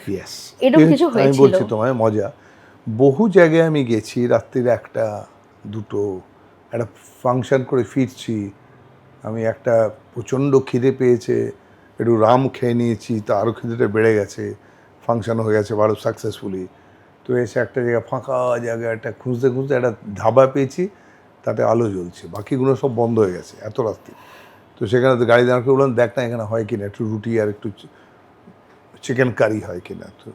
তো ওরা এসে বললে, হ্যাঁ দাদা এখানে বলছে করে দেবে, মানে আছে চিকেন কারি, সেটা গরম করে দেবে আর রুটি বানিয়ে দেবে এক্ষুনি। তাহলে বাহ, গরম রুটি হবে। আমি বসে আছি, সব ওরা সব গেছে একটু দূরে, ধরো এখান থেকে আমাদের ওই সেকেন্ড লিফটটা, ওদিকের লিফটটা যেটা আছে ওই রকম অতটা দূরে ওরা আছে, আমি গাড়ির ভেতরে চুপ করে, অন্ধকার। এইখানে আমার গাড়ির বাইরে একটা এরকম তার টেনে, তখন এলইডি ছিল না, জাস্ট একটা বাল্ব ঝোলানো আছে, মানে এই জায়গাটা একটা আলোর জন্যে, আর ওর ওইখানে দোকানটার মধ্যে একটা আলো জ্বলছে, আলো নেই এমনি। তো ঠান্ডা প্রচণ্ড, জানুয়ারি হয়তো ফার্স্ট কি সেকেন্ড এরকম হবে। তো আমি একদম বড় কোট ফোট পরে বসে আছি, হঠাৎ আমি ফিল করছি, মানে একটা গল্পের মতো, একদম দারুণ লেখার মতো গল্প। হঠাৎ ফিল করছি কেউ একটা কথা বলছে, একটা ফিস করে কথা বলছে কেউ। তো আমি খেয়াল করি, তারপরে মনে হলো যে ওরা তো অনেকটা দূরে আছে, মানে এটার থেকে আরও দূরে, মানে এই বাড়িটা শেষে ওরম জায়গায় আছে, দেখতে পাচ্ছি ওরা নড়ছে ফড়ছে, ওদের কথা তো আমি শুনতেই প্রায় পাচ্ছি না। যদি একটা কেউ জোরে কথা বলে তখন একটু হয়তো হলো, কাঁচ তোলা আছে গাড়ির, তো ঠান্ডার জন্যে। তাহলে কথাটা বলছে কি, একটা ফিস ফিস করে আসছে, বোধহয় সম্ভবত ওই ড্রাইভারের দিকের কাজটা নামানো ছিল। তখন আমার মনে হয় না কেউ বলছে কথা, কেউ তো বলছে। সেলফোনও নেই যে কারো সেলফোন চলছে, তাও নয়। তো আমি একটু করে কাত হয়ে এরকম দেখার চেষ্টা করলাম, দেখলাম আমার যতটুকু দেখতে পাচ্ছি এইখানটা এরকম কয়েকটা শ্যাডো পড়েছে, এরকম কেউ এইখানটা দাঁড়িয়ে আছে, তার পেছনে একটা লাইট আছে, সেই লাইটের একটা হালকা শ্যাডো পড়েছে, আর শ্যাডোগুলো একটু নড়ছে, মানে লোক নড়ছে। তখন বুঝলাম আচ্ছা এইখানে কেউ কেউ আছে। রাত 2টো, জানুয়ারি মাস, মাঠের মতো খোলা জায়গা, সেখানে একটা ধাবা যেটা বন্ধ হয়ে গেছিলো আমরা খুলিয়েছি, জাস্ট এসে দাঁড়িয়েছি কিছুক্ষণ, বললো আধ ঘন্টার মধ্যে কি 20 মিনিটের মধ্যে দিয়ে দেবে খাবারটা, খাবো বাড়ি চলে যাবো। এইবার ওখান থেকে বলছে কি আর কিছু করার নেই, বসে আছি, ঠিক আছে বুঝতে পারছি এখানে লোক এসে গেছে।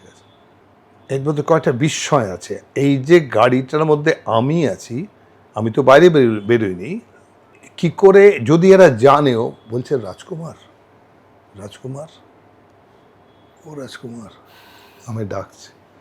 মানে আমি যেটা বলতে চাইছি, এত লোক যারা সিনেমার বেশি দেখেনি, যারা চিরঞ্জিতকে চেনে না, তারা আমাকে রাজকুমার বলে ডাকতো, আমার নামই জানে না তারা। মানে এত সিনেমা কম দেখেছে তারা, যে আইডেন্টিফাইড নই, চিরঞ্জিত আইডেন্টিফাইড নয়, একদম। তারা যাকে ওইটাই দেখেছে, ওর রাজকুমারটাই তারা জানে, ও সেটা আমার রাজকুমার বলে ডাকছে। এটা একটা পয়েন্ট বললাম এইটা আমি, যে কত লোক দেখেছিল।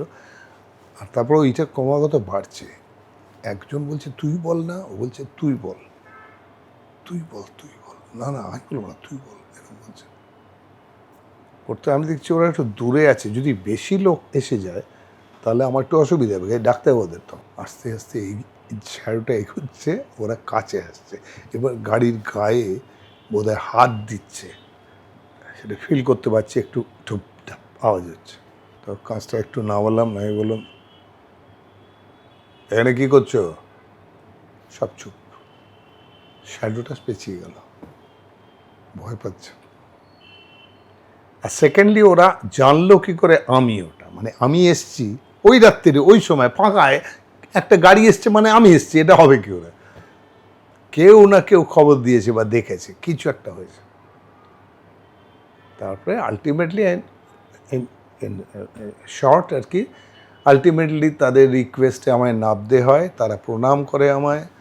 তার মধ্যে বহু বুড়ি এসছে, মানে এইটুকু নয় কিন্তু এটার পেছনটা প্রায় 30-35 জনের লোক, এরা আস্তে আস্তে জড়ো হয়েছে।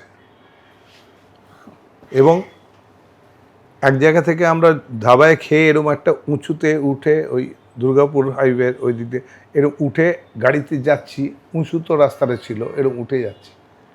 তো আমি দেখতে পাচ্ছি দূর থেকে লোক দৌড়ে আসছে, মানে খবর পেয়েছে, ধাবাতে বসে কেউ একটা খবর দিয়েছে, ওইখানে দৌড়ে আসছে। তখন ওই সেলফোন ছিল না, আবার বলছি, মানে খবর দেওয়া খুব ডিফিকাল্ট, কী করে দিয়েছে আমি জানি না। ওইখান থেকে দৌড়ে আসছে, তার মধ্যে দৌড়ে যখন আসছে তার মধ্যে বেশ কয়েকটা পড়ে যাচ্ছে, কিন্তু আল দিয়ে দৌড়চ্ছে, দুপাশে খেয়ে ও খেতে জলে পড়ে যাচ্ছে 2-4টে।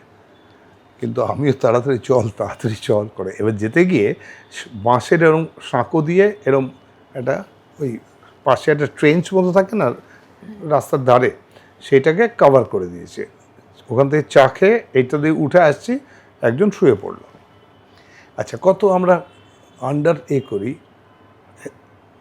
দেখো সে শুয়ে পড়ে আমার ওইটার ওপর শুয়ে পড়েছে, আমার এইখানে পড়ে যাবো তো, এ কি বাঁশের উপরে, কি এটার উপরে শুয়ে, না তুমি আমার গুরু বলে শুয়েছে। আমি বলছি মাতাল, 100% মাতাল। কিন্তু বিকেল তখন 4-5 বাজে, আমরা ফাংশন যাচ্ছি, তাহলে ওঠো ওঠো ওঠো ওঠো ওঠো ওঠো করে ওরা আবার ধরে টরে তুলে দাঁড় করিয়েছে।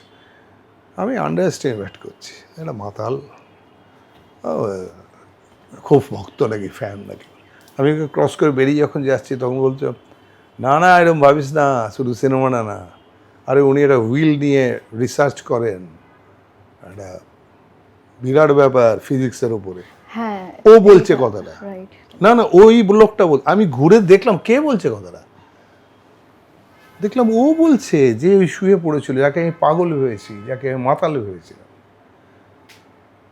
সে এতটা জানে, আমার সম্বন্ধে জানে, এবং সে ফিজিক্স বলছে, মানে ভালো স্টুডেন্ট হয়তো সে। সো আমি প্রণাম করি আমার দর্শককে, এই গ্রামের দর্শককে আমি সবাইকে প্রণাম করি। শহরের দর্শক অনেক বেশি ক্রিটিক্যাল হতে পারে, এটা হলো না ভালো, ওটা নয় ভালো, অমুক তমুক, কিন্তু গ্রামের দর্শক আমাদের পৃষ্ঠপোষক, ওরা খাওয়ায় আমাদের। আমি নেক্সট যে কোয়েশ্চেনটা করব সেটা হচ্ছে যে একটা জিনিস আমি লক্ষ্য করেছি যে মানুষ at the end of the journey বলো বা এন্ড অফ দ্য লাইফ বলো, দে অ্যাকসেপ্টস এভরিথিং, সব কিছু মেনে নেয়, এরকম একটা প্রবণতা রয়েছে, আমি ফিল করেছি। এইটা কি তোমারও মনে হয়েছে? আর এর সাথে যে প্রশ্নটা সেটা হচ্ছে ঋতুপর্ণ ঘোষের সেই সিনেমা বাড়িওয়ালি, তো ওখানে কিছু খুব অফকোর্স আমরা জানি যে সিনেমাটা খুবই অন্যরকম, বাট ওখানে কিছু ঘটনা ঘটে যেটা মেনে নেওয়া, ওটা কি এই দুটো কোয়েশ্চেনের প্যারালেল? না, এটা একদমই আলাদা, ওটা একদমই আলাদা। এটা তো ফিলোসফির কথা, এটা ধর্মাচরণের ব্যাপার, এটা অন্য জিনিস। এটা হচ্ছে, আগে এটা বলে দিই, এটা হচ্ছে লাউৎসের একটা সেইং আছে খুব ইন্টারেস্টিং, সেটা হচ্ছে তুমি কিছু চেয়েও না, তুমি জীবনে কখনো কিছু চেয়েও না, যেটুকু পাবে তাহলে খুব খুশি হয়ে যাবে। সুখী হওয়ার উপায় লাউৎসে বলেছিলেন, এটা অনেকেই বলেছে, কিন্তু লাউৎসের কথাটা খুব ফেমাস। তিনি বলেছিলেন যে তুমি জীবনে কিছু চেয়েও না যদি তুমি সুখী হতে চাও। মানে একটা সেফটি পিন পেলো, বললে এটা আমার, মানে বলবে তুমি, বলে হ্যাঁ এটা আপনার, ভাই এই সেফটি পিনটা জায়গাটা পেলাম, এরকম আর কি, একটা পেলাম কিছু একটা। আর এটা হচ্ছে ফিলোসফিটা, আর আমি ওইটা মানি। আর কেন এটা পরের দিকে হয়, বেশি বয়সে কেন হয়, তার কারণ আমরা একদম ছোট থেকে লজেন্স চাইতে আরম্ভ করি, ঘুড়ি চাইতে আরম্ভ করি, করতে করতে লিপস্টিক চাইতে আরম্ভ করি, এটা চাইতে ওটা চাইতে, করতে করতে যখন অর্ধেকটাই পাই না বা 90%ই পাই না, 10% পাই, তখন আস্তে আস্তে মন বলে চাস না, আর চাস না, মনটা খারাপ হয়ে যাবে, চেয়ে না পেলে মনটা খারাপ হয়ে যাবে। এইটা আস্তে আস্তে একটা মাইন্ডসেট তৈরি হয়। সেই জন্য বেশি বয়স হলে আমরা কিছুই চাই না। আমার কাছে চাওয়াটা একটু কমই, চিরকালই আমি চাওয়াতে বিশ্বাস করি না খুব একটা কিছু। যার জন্য আমি বলছি যে আমাদের এই তৃণমূলের এটা জায়গাটা আমি আমার এমএলএ সিটটা আমি ছাড়তে পারলাম, কারণ আমি অনেক দিন ধরেই বলছি ছাড়বো, তো ছেড়ে দিলাম। বয়স হয়ে গেছে, কাজেই আমার দরকার নেই এটা খুব একটা, আর পলিটিক্সের লোক নই আমি, এই ভেবে আমি বলেছিলাম ছেড়ে দিচ্ছি। তো আমি আমার পক্ষে ছাড়া খুব ডিফিকাল্ট নয়, কারণ আমি কোনোদিন কারোর কাছে, যেমন তোমাদের কাছে একটা পডকাস্ট আমার করো না বলে তোমায় ফোন করি না, তেমনই আমি পডকাস্ট এলে বরঞ্চ বাদ দিই, করবো না করি। আমি না এর লোক, আমি হ্যাঁ এর লোক না। আমি সিনেমা আজ পর্যন্ত কারুর কাছে কোনো ডিরেক্টর, কোনো মানে সে মানিক দা হোক, মৃণাল দা হোক, যেই হোক না কেন, যে কোনো ডিরেক্টর, তপন সিনহা, তরুণবিন্দ, যেই হোক, কারুর কাছে কখনো একটাও সিনেমা চাইনি, রোল চাইনি। আমি যা পেয়েছি ওর ভেতরেই বেছে করেছি, এই পেয়েছি, এখনও তো পাই না, আগে কিছু সময় বেশি পেয়েছি, কোনো সময় পাইনি, এরমই চলে আমার, এরম হয়ে থাকি আমি, কিন্তু আমি চাই না। তো সেটা এইটা হচ্ছে এই না চাওয়ার ব্যাপারটা, তাতে আই এম ভেরি হ্যাপি। আমি সবসময় হাসি খুশি থাকি, আরামসে থাকি, আমি রাত্রে ঘুমোই ভালো, এরকম আর কি ব্যাপারটা। আর ঋতুপর্ণটা একটা ঘটনা ঘটেছিল, সেটা ছবিটা হয়ে গেল, খুব সব ভালো হয়ে গেল, সব দারুণ প্রশংসা হলো, আমি ডাবিং করলাম, ডাবিংও খুব প্রশংসা হয়ে গেল, ওকে হয়ে গেল।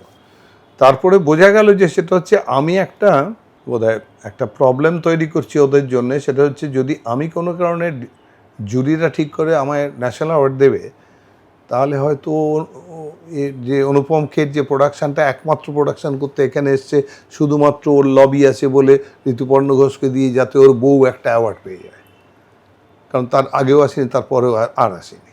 তার মানে ওটাই টার্গেট ছিল, ওটাই চ্যানেল ছিল, লবি ছিল, সেই লবিটা ছিল বলে তখন এসে ওইটা করিয়েছিল। এবং ন্যাশনাল অ্যাওয়ার্ডটা পেতে হবে, এবং ন্যাশনাল অ্যাওয়ার্ড পেতে গেলে মুশকিল হচ্ছে বাংলা ভাষাটাও বলতে পারে না, তাহলে ওটা দিয়ে ডাব করাতে হবে। সেই জন্যে পুরো ছবিটাতে এরকম আঁচলটাকে মুখে এরকম নিয়ে কথা বলেছে, যাতে লিপটা বোঝানো যায়, ভিজুয়ালি বোঝানো যায়, এরকম। তো হিন্দিও বলে দিয়েছে হয়তো, কিন্তু সেইটাকে নিয়ে ওটা একটা আচার মতো, গ্রামের লোক, এই মফস্বলের লোক, বড় বাড়ির লোক, তারা অনেক সময় ওই থুতু মুদ্দে না বেরো, সেই জন্য এটা করেছে, এই আঁচলটাকে নিয়ে এরকম করে কথা বলতো, সেটাকে ঢুকিয়েছে, এত বুদ্ধিমান ডিরেক্টরও ঢুকিয়েছে। তো এবার ডাব করেছি রীতা কয়রাল, এবার সেটাকে তো অরিজিনাল বলে চালাতে হবে, তবে তো অ্যাওয়ার্ডটা পাবে। সেটাকে অরিজিনাল করতে গিয়ে ওদের মনে হয়েছে এর অরিজিনালটা রাখলে চিরঞ্জিতের, এ যদি অ্যাওয়ার্ডটা মেরে দেয়, ওর অ্যাওয়ার্ড নাও হতে পারে। তো রিস্ক ফ্রি করার জন্য আমাকে ডাব করিয়ে দিয়েছিল, এই আর কি। তো আমার কাছে সিনেমা খুব একটা পবিত্র, বিরাট, মহান ব্যাপার নয়, কারণ তোমরা জানো যে সিনেমায় তো নোবেল প্রাইজ পাওয়া যায় না, নোবেল প্রাইজ কিন্তু লিটারেচারে পাওয়া যায়, কিন্তু সিনেমা পাওয়া যায় না। এত বড় বড় হম্বি তম্বি সারা পৃথিবী জুড়ে, এত গডফাদার, অমুক তমুক, কিন্তু নোবেল প্রাইজ নেই। ওটা যে প্রাইজটা পাওয়া যায় সেটা হচ্ছে আমাদের ফ্রেটার্নিটির তৈরি যে অস্কার, সেটাই হায়েস্ট প্রাইজ, ওটাই সবচেয়ে বড় প্রাইজ। সেই জন্য আমার মনে হয় যে খুব একটা মহৎ কাজ করি না আমরা ওই মেক বিলিভ করি, আমরা চিট করি মানুষকে, আমি যেটা নই সেটা সেই যে করি, কাঁদাই হাসাই যা করি। তো সেইটার জন্য আমার মনে হলো, যখন বললো আমায় পরে ঋতুপর্ণা এরা সব বলে, কেন দিলে তুমি তো নাও দিতে পারতে। আমরা নাও দিতে পারতাম, এনওসি নাও দিতে পারতাম, আমার তো হয়ে গেছিলো ডাবিং। আমি বুঝতে পেরে গেছিলাম ও কেন এটা করছে, যেহেতু আমি এই ব্যাকগ্রাউন্ডটা ভেবে ফেলতে পেরেছিলাম যখন আমি বললো আমি ডাব করাবো কাউকে দিয়ে, যে ওর অ্যাওয়ার্ডটা আটকে যাচ্ছে বলে করছে। So I sacrifice. মানে সিনেমাতে ধরো আমি বোধহয় জানি না কত ছবি করেছি, হয়তো 250 ছবি করেছি কি 200 ছবি করেছি, তার মধ্যে একমাত্র ছবি যেটাতে আমার কেউ ডাবিং করেছে, আমার গলায় কিছুই খারাপ নয় যাতে ডাবিং করতে হয়। তো সেই জন্য বলছি, তা ডাবিং যখন করতে হয়েছে তখন নিশ্চয়ই তার পেছনে কোনো একটা কারসাজি আছে, কারণ আছে নিশ্চয়ই, কোনো কারণে করানো হয়েছিল। And only a great soul can sacrifice, যেমন তুমি বললে। তোমার এই ফিজিক্সের এক্সপেরিমেন্টটা নিয়ে আমার একটু প্রশ্ন আছে, ওটা একটু জানতে আমি ভেরি হ্যাঁ, কিউরিয়াস। কিন্তু এক্ষুনি আমি এটা করার সময় আর পাইনি। ওকে। পলিটিক্স জয়েন করার পর থেকে ওটা নিয়ে খুব একটা কাজ করতে পারিনি। তার মানে মাথায় যে কাজ করে না তা না, মাথায় কাজ করেও। এখানে একটা হুইল আছে ওই চেয়ারটা পেছনে, সেটা বার করে মানে না, এটা বোধ তুলে দিয়েছি, আমরা ওপরে তুলে দিয়েছি। হ্যাঁ, সে ছিল, এই সেদিনও ছিল, মানে কিছুদিন আগেও করেছি, কিছু বছর আগেও করেছি কাজ। তারপরে ওটা একটা ইম্পসিবল ব্যাপার। একটা হুইল সেই হুইলটার যে ফালক্রামে ঘোরে, সেই হুইলটাকে ঘোরানোর জন্য একটা যে কোনো এক্সটার্নাল একটা প্রেশার লাগে, রাইট। তাই এক্সটার্নাল পাওয়ার দিতে হয়। পাওয়ার না দিলে ঘুরবে না। তো হাত দিয়ে ঘোরাও, মোটর দিয়ে ঘোরাও, যেভাবেই ঘোরো না কেন, জেনারেটর দিয়ে করতে হবে, ব্যাটারি দিয়ে করতে হবে, কিছু দিয়ে একটা ঘোরাতে হবে তোমার, না হাওয়া দিয়ে ঘোরাতে হবে, উইন্ডমিলের মতো কিছু তো করতে হবে। এই যে এই প্রসেসটা যদি কোনো কারণে ন্যাচারালি হতো, গ্র্যাভিটেশনাল যে একটা ব্যাপার ঘটনা আছে, গ্র্যাভিটেশনাল ফোর্স বলে না ওরা, গ্র্যাভিটেশনাল কোনো ফোর্স হয় না বলে, ফিজিক্স বলে। কিন্তু গ্র্যাভিটেশনাল ঘটনা তো, আমি এটা তুললাম, ছেড়ে দিলাম, পড়ে গেল নিচে, ওপরে গেল না। নিউটন বার করেছে আপেল কেন ওপরে যায় না। তো সেইটাকে, পাওয়ারটাকে কাজে লাগিয়ে যদি একটা হুইলকে ইমব্যালেন্স করে দেওয়া যায়, দুটো দিক সমান হয়ে গেলে হুইলটা দাঁড়িয়ে যায় ওই সেন্টার থেকে। দুটো দিক যদি হুইলটা কেটে ফেলা সেখান দিয়ে সেন্টার দিয়ে, তাহলে সেটা ও করলে ওয়েইং মেশিনে দিলে সমান হয়ে যাবে, সেইখানে দাঁড়াবে হুইলটা।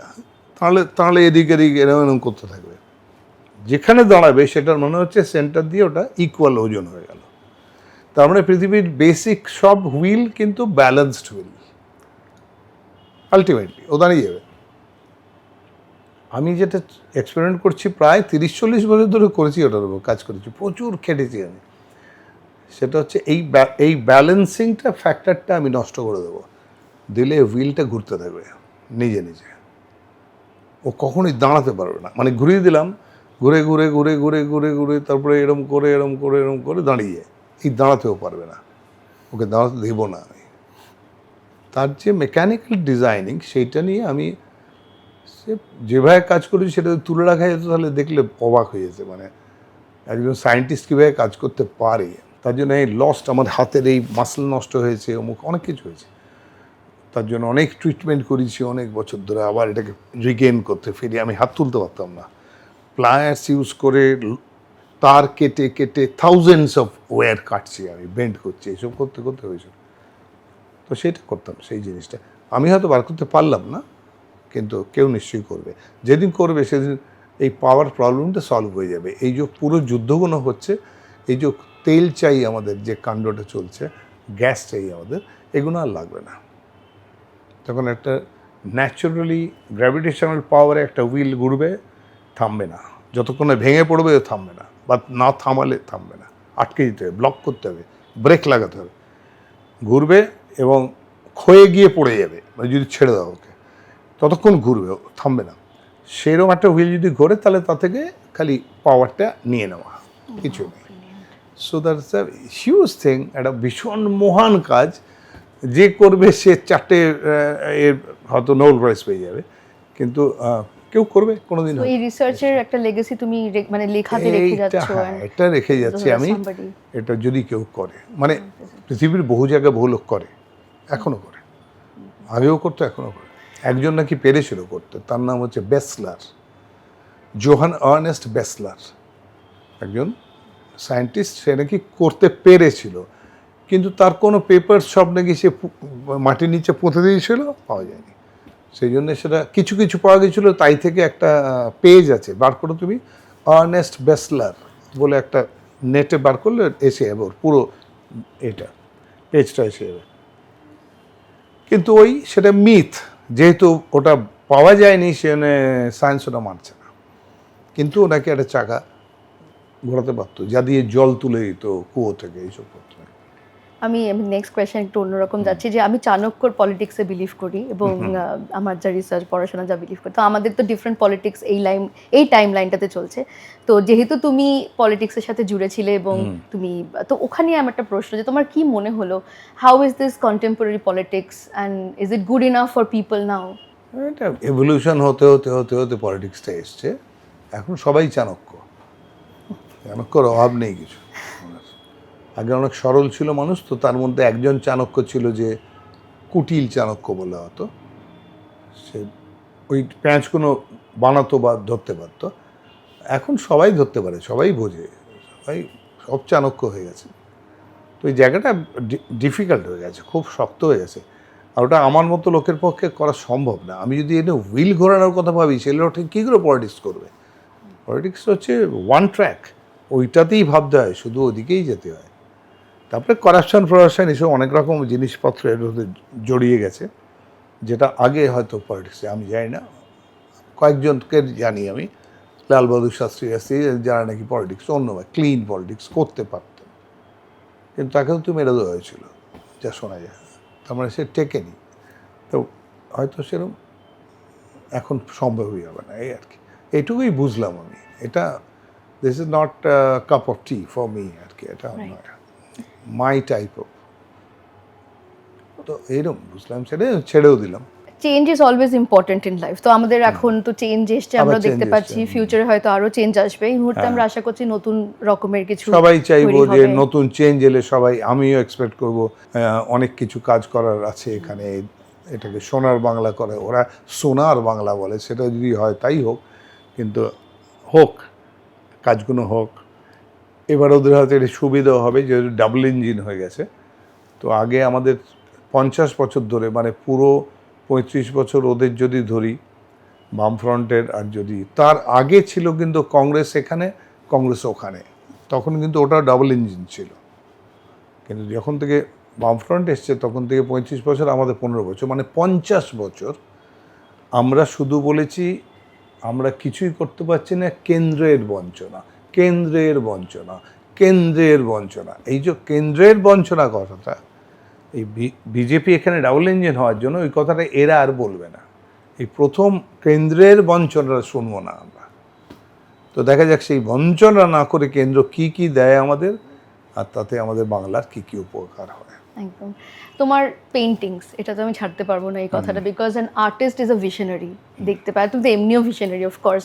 তো এই পেইন্টিংসগুলো তুমি যখন করো বা করেছো, did you reach a different dimension? I understand dimension, আমি স্পিরিচুয়াল পাওয়ার বুঝি, তো therefore আমার পেন্টিংয়ের ক্ষেত্রে যেটা হচ্ছে সেটা হচ্ছে এটাকে এক্সপ্লেন করা আমার পক্ষে ডিফিকাল্ট হবে, কারণ বাবার পক্ষেও খুব ডিফিকাল্ট হবে। বাবাদের ফ্যামিলিতে কেউ আর্টিস্ট ছিল না, কিন্তু বাবা ছবি আঁকতে পারতো, এবং সেই ছবি যে খুব একটা দারুণ ছবি আঁকতো সেরকম কোনো ছবিও আমি দেখিনি, আগের আঁকা ছবি।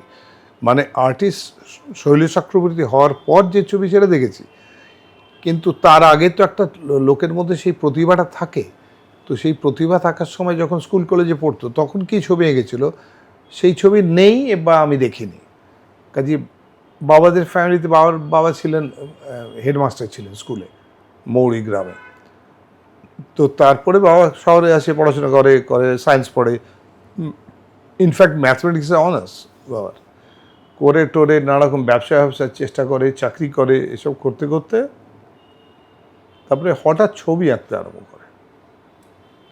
ছবি আঁকাটা এমন লেভেলে তারপরে পৌঁছে গেল যে সে একজন রেগুলার কার্টুনিস্ট অ্যান্ড ইলাস্ট্রেটর হয়ে গেল। হয়ে গিয়ে সে এতটাই নাম করলো, তাকে কার্টুন সম্রাট উপাধি দেওয়া হলো। তো সেটা মিউনিসিপ্যালিটি, মানে কর্পোরেশন দিয়েছিল। কর্পোরেশনের যে লোগোটা আছে, ইনফ্যাক্ট এটা জাস্ট একটা অন্য কথা, তবু বলছি, ওই লোগোটাও আবার তৈরি করা, পুরো শ্রীবর্ধনা এরকম থাকে না, এখানে আগুন জ্বলে একটা পোস্টার, যেটা সব জায়গায় লাগানো থাকে, টিন প্লেট করে লাগানো থাকে, মানে ওটাই চলে, এত বছর ধরে চলছে। সেটা আবার কারেকশনটা আমি করে দিয়েছি, ওটা কলিকাতা ছিল লেখা, সেটাকে আমি একটু চেঞ্জ করে কলকাতা করেছি। যখন কলকাতা নাম হলো তখন কলিকাতাটা চেঞ্জ করে ওটা, ওই ডিজাইনটা আমি আবার কারেকশন করে দিয়েছি। সেই লোকটা এত নামী একজন আর্টিস্ট হয়ে যাবে, এবং ইলাস্ট্রেটর, মানে গল্পের ছবি যিনি যারা আঁকে সেগুলোকে ইলাস্ট্রেশনস বলে। কাভার পেজ আঁকার লোক আছে, পেন্টিং করা অন্যরকম লোক। বাবা ঠিক পেন্টার ছিল না, বাবা পেন্টিং করতো, পেন্টিংও আছে প্রচুর, এক্সিবিশনও করেছে, কিন্তু পেন্টার হিসেবে নাম নয়। বাবার নাম হচ্ছে অ্যাজ কার্টুনিস্ট, বেসিক্যালি কার্টুন সম্রাট বলতো, আর ইলাস্ট্রেটর হিসেবে এতই ভালো বাবা ছিল যে রবীন্দ্রনাথ ঠাকুর কখনো তার গল্পের কোনো উপন্যাসের কোনো ছবি আঁকতে দিতেন না। কারণ উনি বলতেন উনি যে গল্পটা লেখেন সেই গল্পটাতে উনি ভিজুয়ালাইজ করেন একটা হিরো বা হিরোইনকে বা ক্যারেক্টারকে, তারপরে যে পাঠক পড়বে সে পাঠক ওর ডেসক্রিপশান থেকে যতটা পাবে বাকিটা সে নিজের ভেবে নেবে যে কিরম দেখতে লোকটাকে। তারপরে মাঝখানে যদি আরেকজন ঢুকে গিয়ে ছবি আঁকে তাহলে সেটা ওর ডিস্টার্ব করে দিতে পারে, আমারটাও হলো না, পাঠককেও ভাবতে দিল না, মাঝখানে একটা সেকেন্ডারি একটা স্টেজ, এটা উনি পছন্দ করতেন না। যার জন্য ওর সমস্ত বই, রবীন্দ্রনাথের বই, একটা হলদে কাভার পেজ হয় আর লাল দিয়ে নাম লিখে, যে কোনো একটা নাম লিখুন, সেখানে নষ্টনীড় লিখলেন, নিচে রবীন্দ্রনাথের সই লাল দিয়ে। এই হচ্ছে ওনার টিপিক্যাল বই, যত বই সব ওরকম। এবার পুজোর সঙ্গে আনন্দবাজারে ওর গল্প বেরোতো, সেখানেও ছবি আঁকতে দিত না কাউকে, অন্যদের হয়তো ইলাস্ট্রেশন করা হতো, ছবি আঁকা হতো গল্পের সঙ্গে, কিন্তু উনি দিতেন না।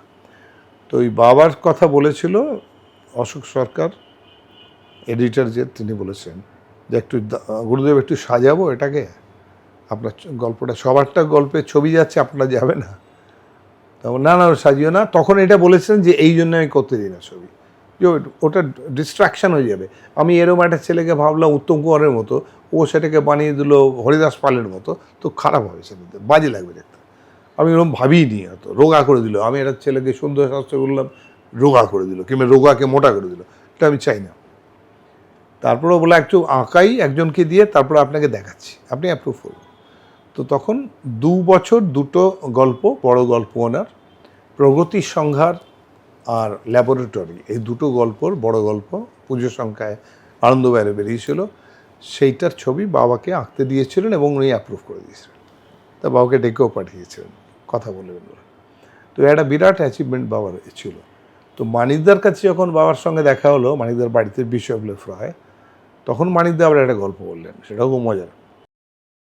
বললেন যে সন্দেশের তো বাবা ছবি আঁকতো, তখন ওর কাকা হচ্ছে সন্দেশের এডিটর ছিলেন, তো সেখানে যখন বাবা ছবিটা দিতে যেতেন তখন সেই ছবিটা টেবিলের ওপর দেখে, কাকা দেখে টেবিলের ওপর রেখে বাবাকে সি অফ করতে গড়পাড় রোডে ওই বাড়ি থেকে বেরিয়ে যেত।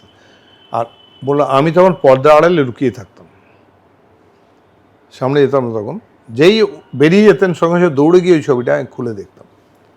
আমার এতটাই ইন্টারেস্ট আপনার ছবি সম্বন্ধে ছিল যে I should be the third person after you and my uncle, I should be the third person ছবি দেখতাম।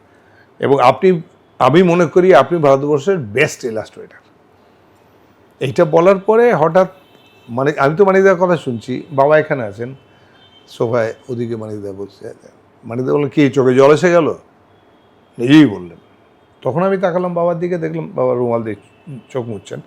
তো বাবা বললেন যে আসলে আমি অনেক কাজ করেছি এত বছর ধরে, আপনি আমার থেকে ছোটো, কিন্তু আপনি তো এখন ইন্টারন্যাশনাল সম্মানে আমার থেকে অনেক বড়, তো আপনি যদি আমাকে এরকম একটা স্বীকৃতি দিলেন, তো এটা আনন্দাশ্রু এসে গেল চোখে জলটা আর কি।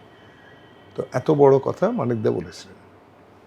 আমি একটা ছোট্ট ঘটনা ঘটিয়ে ফেলেছিলাম, সেটা হচ্ছে 18 বছর বয়স, যখন মানিকদার সঙ্গে ছিলাম, কাজ করতাম, যেতাম বাড়িতে, এইসব হতো। তখন মানিকদা একবার সিকিম ডকুমেন্টারি করতে গেলেন, তখন বলে গেলেন, দেবক এইবারে ওই সন্দেশের কাভার পেজটা তুমি করে দিও। তাহলে কী করবো? বলো তুমি তো স্ট্রিপ কার্টুন পারো করতে, স্ট্রিপ কার্টুন করে দিও। তার আগে কখনো সন্দেশ কাভার পেজে স্ট্রিপ কার্টুন হয়নি। তো উনি চলে গেলেন, আমি একটা আঁকলাম, এঁকে দিলাম, ছাপা হয়ে গেল, এসে অ্যাপ্রুভ করে দিলেন, ছাপা হয়ে গেল। তো এটা একটা 18 বছর বয়সে আমার একটা অ্যাচিভমেন্ট, যেটা তখন ওর ভ্যালুটা বুঝিনি, পরে বুঝেছি যে আমি কি ভয়ঙ্কর একটা কাজ করে ফেলেছি। সত্যজিৎ রায় ছাড়া আর কেউ সন্দেশের কাভার পেজ করেনি, আমি একমাত্র করেছি পৃথিবীতে, বিরাট কাজ করে ফেলেছি। ইনফ্যাক্ট আমার কার্টুন, স্ট্রিপ কার্টুন দেখে ওনার তো ভালো লেগেছিল, তারপরে দুটো ইস্যুতে উনি আবার স্ট্রিপ কার্টুন করেছিলেন কাভার পেজে। মানে এটা এক ধরনের ইন্সপায়ার্ড হয়ে আর কি, এরকম ব্যাপারটা। এরকম সব মাঝে মাঝে গল্প আছে আর কি।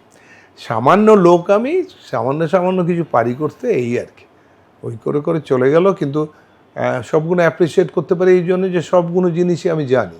এই আমার ছবি আঁকা, এই যেমন এই যে ছবিটা, এই ছবিটা তোমরা নিয়ে নিও আলাদাভাবে, বা এটা একটা নতুন ধরনের ছবি আমি আঁকছি, আমি কালকেও আঁকবো এই ছবি একটা। ওই যে ওখানে অত রং আছে, রাখা আছে, ওখানে প্রচুর রং রাখা আছে। তো ওই ছবিটার মজা হচ্ছে, this is called Dutch colour pouring. এটা এই ধরনের ছবি আমাদের দেশে কেউ আঁকছে না। কেন আঁকছে না আমি জানি না, বিদেশে আঁকছে ওরা, আমেরিকাতে খুব দেখছি। তো ওখানে গিয়ে এটা আমি দেখলাম, দেখে আমি আঁকলাম, তারপরে ফিরে এসে এখানেও আঁকলাম। তো এটা একটা অদ্ভুত মজার, রং ঢেলে দেওয়া ক্যানভাসের উপরে, তুলি নেই, পেন নেই, কিছু নেই, শুধুমাত্র রং ঢেলে, আর তারপর হেয়ার ব্লোয়ার যেটা হয়, হট হেয়ার ব্লোয়ার, সেই দিয়ে হাওয়াটাকে পুশ করে করে ওই রংটাকে খেলে এইটা তৈরি হয়েছে। দেখো এবার ভালো করে, কি অসাধারণ হয়েছে। আই হ্যাভেন ড্রন ইট, কিন্তু ইন এ ওয়ে ড্র করেছি আমি। আমি ওটাকে চালিয়েছি, তো আমি রংটাকে নিয়ে খেলেছি, আমি I played with the colours. তো এটা একটা ভীষণ মজার ছবি আঁকা, দারুণ। এটা দেখো কি ভালো সুন্দর হয়েছে। তো দেখি, very bright and colourful, gold আছে তো খুব সুন্দর লাগে দেখতে।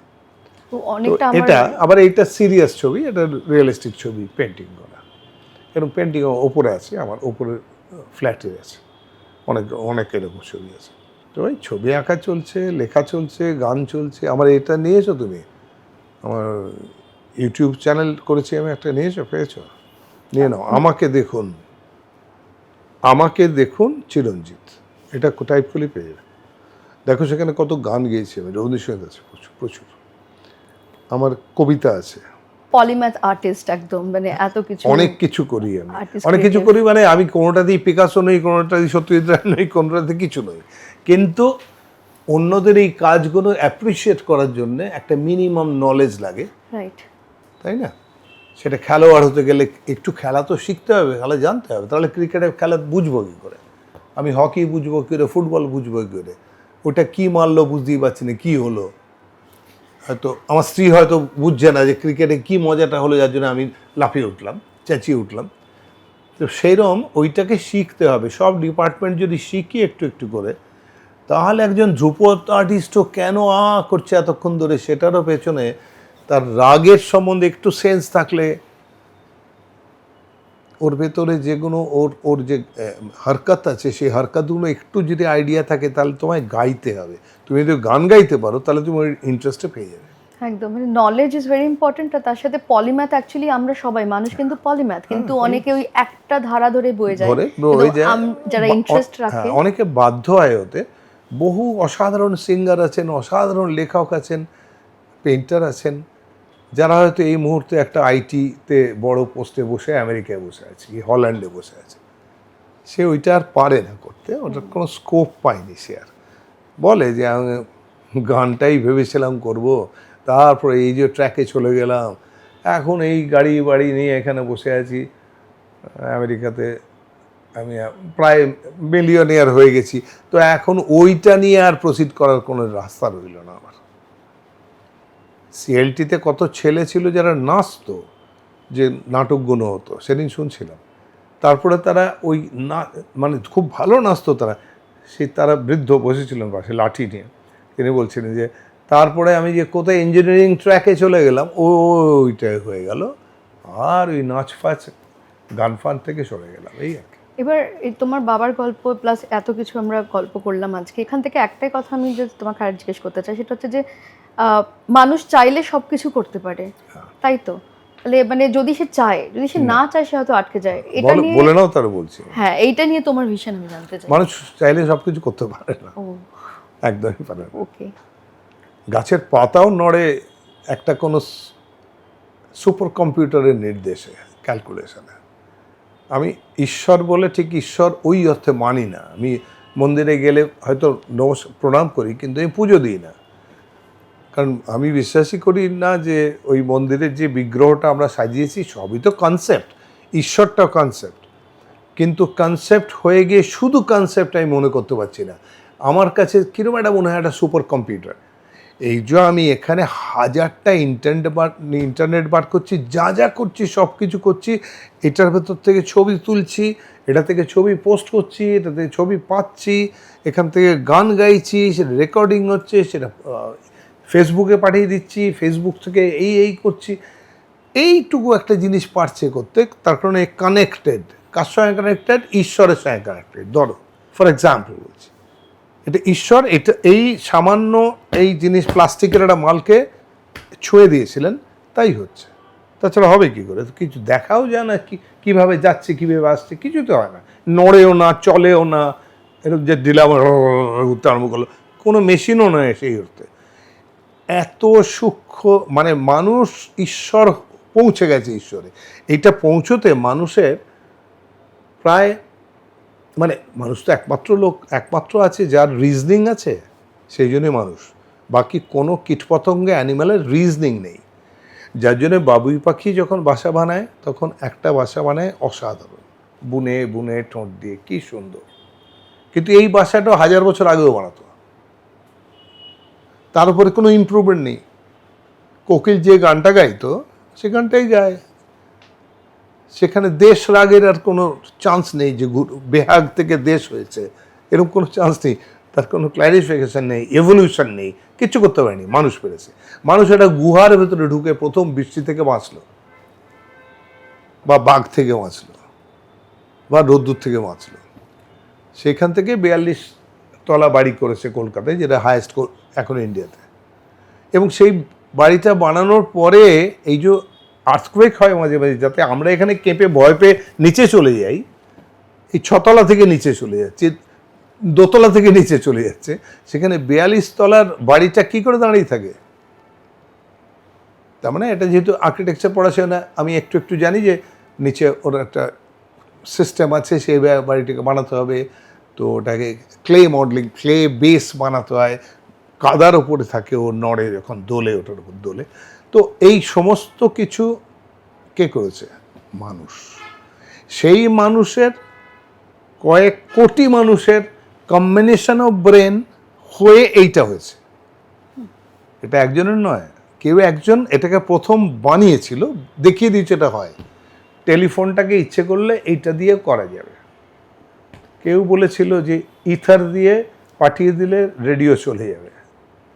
আমি একটা শুটিং করছিলাম বসে একটা এইখানে জলার ধারে, যেখানে নৌকো বানানো হয়েছিল ভেড়িতে আর কি। আমি বসে বসে শীতের সময় একটা রোদ্দুর আছে, এটা চেয়ারে বসে আছি, এই শর্ট হবে আর কি, শর্ট হবে, স্লো যাচ্ছে। তো হঠাৎ শুনছি একটা লতা মঙ্গেশকরের গান আসছে, তো ফাঁকা, চারদিকটা ফাঁকা পুরো। যেখানটা বসে আছে সেটা জেলেদের একটা ঘর টর আছে, কিছু লোক আছে ওইখানে, কেউ কথা বলছে না, চুপচাপ আছে। গানটা আসছে, পরিষ্কার আসছে, গানটা দূর থেকে আসছে, আওয়াজ কম, কাজে পরিষ্কার। তো আরও এগিয়ে আসছে, আমি তাকিয়ে আছি, দেখছি লোকটা একটা আলের ওপর দিয়ে এরকম করতে করতে সাইকেল নিয়ে একটা লোক আসছে, জেলেই হবে। এসে আমাদের কাছে এলো, কী হচ্ছে? ও বলে শুটিং হচ্ছে, ও শুটিং হচ্ছে, মানে ওইসব কথা বলতে হবে। তখনও ওরা কথা বলছে, এবং এতটা সময় লতা মঙ্গেশকর থামছে না, ডিস্টার্বড হচ্ছে না, গানটা কিন্তু গেয়েই যাচ্ছে। কেউ মধুর লাগে না? মানে সে জানেই না, সে এখানে নেই, সে রেকর্ডিং করেছে 50 বছর আগে, সেইটা একটা রেকর্ড হয়ে সেইটা আবার ওখান থেকে প্রচার হচ্ছে বম্বে থেকে, হয়তো সেইটা ওর ওখানে আসছে, সেই যে ট্রানজিস্টারটা আসছে সাইকেলের পেছনে নিয়ে আসছে ও, তাতে গানটা হচ্ছে, সেটা আবার রাবার ব্যান্ড দিয়ে বাঁধা আছে, কারণ ভেঙে গেছে, তার মাথার ওপরটা ভেঙে গেছে, সেইটাকে ওরা ঢুকিয়ে দিয়ে তাতে গান হচ্ছে। এত কিছু হচ্ছে, ও ওপর দিয়ে এরম করতে করতে আসছে, তাও গানের তাল যাচ্ছে না, সব ঠিক পারফেক্টে হচ্ছে, সমস্তটাতে পারফেক্ট গানটাই হচ্ছে। লতার গলা পারফেক্ট, বাজনা পারফেক্ট হচ্ছে। এমনকি এখানে এসে উল্টোপাল্টা কথা বলতে আরম্ভ করলো, কার সঙ্গে ঝগড়া করতে আরম্ভ করলো, কিন্তু ও গেয়ে যাচ্ছে লতা। ইটস ম্যাজিক, আমার কাছে হলো ম্যাজিক। তো আমি একটাই জিনিস ফিল করি, সেটা হচ্ছে আমি সারা জীবন ধরে ঈশ্বরের অসীম করুণা যে আমাকে একটা ভীষণ বড় গুণ দিয়েছে, সেটা হচ্ছে আমি বিস্মিত হই। আমি সব কিছুতে বিস্মিত হই, অবাক লাগে আমার কাছে। এই পাতাগুলো কিনে আনলাম, এনে তারপরে দেখলাম পাতাগুলো একঘেয়ে লাগছে, আমি একটু উপরে রং চাপিয়ে আবার সেটাকে মুছে দিলাম, মুছে দিতে ওরকম একটা চেয়ার এলো পাতার, দেখেছো কিরকম একটা ইন্টারেস্টিং করে দিলাম। মানে পাতা কেন এরকম হয় সেটাই তো আমার কিছু অদ্ভুত লাগে। তো সমস্ত জিনিসেতে অবাক লাগে, একটা ট্রানজিস্টারে অবাক হয়ে যাই আমি, কারো সুন্দর রান্নায় অবাক হয়ে যাই, দুর্ধর্ষ রান্না করেছে তো, আরে ভাই কস্তুরি মাংসটা, কষা মাংসটা কি দুর্ধর্ষটা, কেউ পারে না রাখতে, এরাই পারে করতে। So that is important. যেটা আলটিমেটলি একটা কথা বলে দিচ্ছি ঈশ্বর সম্বন্ধে মনে হয় আমার যেটা, সেটা যে ঈশ্বর ওই কোণে একটা রেখে দিয়ে বাইরে বেরিয়ে মদ মাংস খেতে চলে গেলাম, বদমাইশি করলাম, করাপশান করলাম, আর ভাবলাম ও তো জানি না, তো ওইখানে আছে। এই ঘরে ঢোকার সময় জুতো খুলে ঢুকলাম, কিন্তু মজা লাগে না? হাত ধুলাম, ধুয়ে আবার নাকি একটু মা একটু ফুল টুল দিল, কিছু দিল, বউ দিল, তো সেটা আবার দিলাম, দিয়ে পুজো করলাম। পুজোর ব্যবস্থা আমি করেছি, পুরোহিত আমি পয়সা দিয়েছি, সেই এসছে, সব হয়েছে। বেরিয়ে গিয়ে ও ওইখানে কর্নারে আছে, ভগবান ওইখানে পড়ে আছে, ওই আমার ঘরে সুন্দর সাজিয়ে দিয়েছি, রূপো দিয়ে এরকম সব বানিয়ে ফানিয়ে দিয়েছি, তারপর তোর ভগবানের ছবি দিয়ে দিয়েছি, দারুণ ছবি একটা দিয়ে দিচ্ছি, কস্টলি ছবি বা মূর্তি বসিয়ে দিয়েছি, কিন্তু বাইরে গিয়ে করলাম না। এইটা বলি, এটা করবেন না, ভগবানকে টোটাল বিশ্বাস করুন, বা ভালো লাগবে, ভালো হবে, কাজ হবে। আর্ধেক বিশ্বাস করবেন, হাফ হয় না ভগবান, সেই জন্যে টোটাল বিশ্বাস করুন। দেখুন, মনে হয় সবসময় হাসতে পারবেন, আনন্দে থাকতে পারবেন, ডিপ্রেশন আসবে না। Actually this is the truth, মানে we should be true to our self, সবসময় এটা খুব দরকার। আর বিং কিউরিয়াস হচ্ছে একদম প্রাইমারি একটা ইনস্টিংক্ট হিউম্যানসের, যেটা মানুষ এখন ভুলে যায়, বাট হচ্ছে। তোমার ডিরেকশনের 7টা ফিল্ম এখন পর্যন্ত হয়েছে, তো এবার নেক্সট তুমি প্রজেক্ট কি ভাবছো? অনেকদিন আগে তারপরে ছবি করিনি, ওই যা একসঙ্গে পরপর 7টা ছবি বানিয়েছিলাম, হ্যাঁ, এখন তুমি এবং next কি সবগুলো ভাবছো? সাকসেসফুল, সবচেয়ে মজা, সবগুলো হিট ছবি হয়েছে। তো এরপরে তুমি কি ভাবছো? আর তার সাথে আমি একটু জুড়বো, একটা ক্যারেক্টার, এমন একটা ক্যারেক্টার যেটা তুমি করতে চাও, যেটা হয়তো এখন করে এক সময় চাইতাম, আমি একটা ক্যারেক্টার আমার টার্গেট ছিল, সেটা হচ্ছে কালার সিনেমা হবে, কাবুলিওয়ালা, রঙিন হবে, কারণ রঙিন দুটো বিখ্যাত ছবি কাবুলিওয়ালা আছে, আর কেউ করার সাহস পায়নি অ্যাকচুয়ালি। একটা তপন সিনেমা নিয়েছিলেন, একটা ওখানে বাল্লার সাইনি করেছিলেন বম্বেতে, দুটোই ব্ল্যাক অ্যান্ড হোয়াইট ছবি ছিল। তো আমার ইচ্ছে ছিল একটা কালার ছবি হবে, আর আমি কাবুলিওয়ালার রোলটা করব। কিন্তু মিঠুন করে দিল, তো আমার ওটাও বেরিয়ে গেছে আমার হাত থেকে, সেই জন্য এখন আর কিছু দেখছি না, রোল আমি তেমন কিছু দেখছি না। মাঝে মাঝে এই জোকার যে ছবিটা আমরা অস্কার পেয়েছিলাম, ওইটা ক্যারেক্টারটা ইন্টারেস্টিং লাগছিল, এরকম একটা ক্যারেক্টার করা যেতে পারে ভাবছিলাম। একটা নোবডি, জোকার মানে একটা নোবডি, রাস্তায় জোকারি করে যেন, সেই লোকটা যখন খুব ভাইটাল একটা জিনিসকে ঠিক করে দিতে পারে, মানে একটা নির্ভয়া, একটা অভয়ের মতো প্রবলেম সলভ করে দিতে পারে, যদি পারে করতে, তাহলে কী হতো, দারুণ লাগতো। আর নোবডি একটা, যাকে সবাই বলে অপদার্থ, সেই যদি কিছু এরকম বিরাট কিছু আর করে দিত, যে সব মানুষ চাইছিল এরকম একটা কিছু, সেরকম একটা করলে এই। কিন্তু ছবি এখন আর করবো না আমি, মানে ছবি করবো না, পেলে ছবি অ্যাক্টিং তো করি এখন, তো নিকশ ছায়া তো 3টে হয়ে গেল, ওগুলো করলাম। আমার যে ওই হাঁটি হাঁটি পা পা করলাম, আমি রুক্মিণী করলাম, তো এরকম ছবি করে যাব, যেগুলো ভালো ছবি। আরও 2টো ছবি এসছে ভালো, একটা এসছে দেখি সেটা যদি করে, কঙ্কনা চক্রবর্তী একটা মেয়ে আছে, ভালো ছবি করে, শর্ট ফিল্মই বানিয়েছে, অমিতাভের সঙ্গে কাজ করেছে, তো ও একটা লস অ্যাঞ্জেলেসে থাকে, তো একটা ছবি করতে এসছে, সেই ছবিটা হচ্ছে আই চোজ দিস ফ্যামিলি, ছবিটার নাম। সেই ছবিটা গ্যাংটকের ওপরে একটা ছোট ফ্যামিলির ওপরে, ছোট ছোট বাচ্চা 3টে আছে, তাদের একজন মানুষ বাইরে থেকে এসে সে তাদের কেয়ার নিত, তাদের সঙ্গে জীবন কাটাচ্ছিল। তারপর যেন স্টোরি আছে, ওর ছেলে এইখানে অ্যাক্সিডেন্টে মারা গেছিল, তার সঙ্গে একটা লিঙ্ক আছে গল্পটা, মানে এর কারণ আছে, এই বাচ্চাগুলোর সম্বন্ধে ও কেন ইন্টারেস্টেড।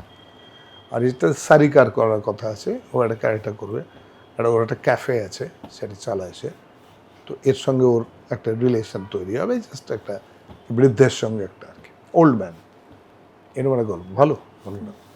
আরেকটা এসছে, সেটাও আমেরিকা থেকে এসছে, সেটা হচ্ছে একজন দাদু তার নাতনিকে বাঙালি তৈরি করছিল, আর সেটা ওর মার একদম পছন্দ হচ্ছিল না, যদিও সে মা এখান থেকেই গেছিলো, ছেলের বউ, কিন্তু সে ওকে আমেরিকানাইজ করতে চাইছিল, স্মার্ট করতে চাইছিল, এরকম কিছু। কিন্তু মেয়েটা দাদুর কথা কনভিন্স হয়ে যেত এবং সে রবীন্দ্রসঙ্গীত ফঙ্গীত শিখতো দাদুর কাছে, এরকম আর কি, কবিতা শুনতো, এইসব হতো। দাদু চাইতো বাঙালি হোক, বাঙালির মতো এটাও শিখুক, সেটা ওর মা মানতো না। তারপরে একসময় একটা ছোট অ্যাক্সিডেন্ট হয়, তারপরে অ্যালজাইমার হয়ে যায় দাদুর। তখন ও বোঝা হয়ে যায় ওদের কাছে। আর মেয়েটা তখন পড়তে চলে গেছে, তাকে হস্টেলে পাঠিয়ে দিয়েছে, মেয়েটা নেই। তো ওই দাদুকে ওরা ইন্ডিয়াতে পাঠিয়ে দিতে চায়, কোনো একটা বৃদ্ধাশ্রমে, কারণ ওখানে খরচা খুব বেশি এরকম ধরনের লোককে রাখার জন্য। সেই লাস্ট মোমেন্টে এয়ারপোর্টে সেই নাতনি এসে পৌঁছয়, নাতনি পৌঁছয় দাদুকে উজ্জীবিত করে দেয়। আবার একটা রবীন্দ্রসঙ্গীত গেয়ে দাদু জয়েন করে রবীন্দ্রসঙ্গীতটা। তার আগে একটা কথা বলছি তো, এরকম একটা গল্প, খুব ভালো গল্প, লোকের ভালো লাগবে। এটা সিম্পল গল্প, এটা কোনো কমপ্লিকেটেড কিছু ব্যাপার না। এটা ওটা যেমন একটু অন্যরকম, ইন্টারন্যাশনাল, ওটা ইংলিশ ফিল্মও, this is a Bengali film. এরকম আসছে স্ক্রিপ্ট, দেখি যেটা ম্যাচিওর হবে।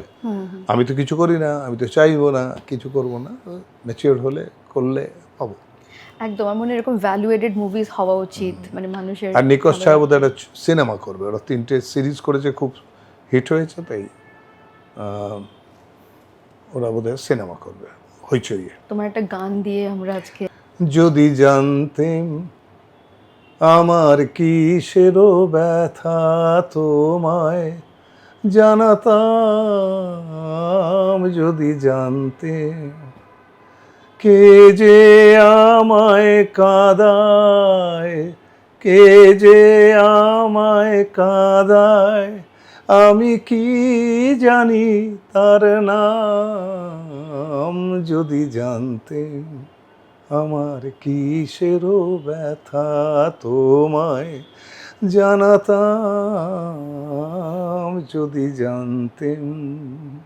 বাহ কি ভালো, অসাধারণ, থ্যাংক ইউ গানটা গাওয়ার জন্য। কারণ এটা দিয়ে হয়তো একটা অন্যরকম এনার্জি ক্রিয়েট হলো এই স্পেসে, এবং আজকের এই এপিসোডটা এটা একটা কনভারসেশনাল মোমেন্ট ছিল। আশা করি যে আমাদের সবাই এখান থেকে অনেক কিছু আমরা শিখলাম, কারণ আমি বুঝলাম যে কিউরিওসিটি হওয়া লাইফে খুব ইম্পর্টেন্ট। আর মানুষ চাইলেই যে সব জায়গায় পৌঁছে যাবে তা নয়, কিন্তু তবুও যদি ঠিক করে এগোতে পারে মানুষ ঠিক পৌঁছাবে। থ্যাংক ইউ সো মাচ আজকের এপিসোডটা দেখার জন্য। থ্যাংক ইউ সো মাচ আজকে। Thank you.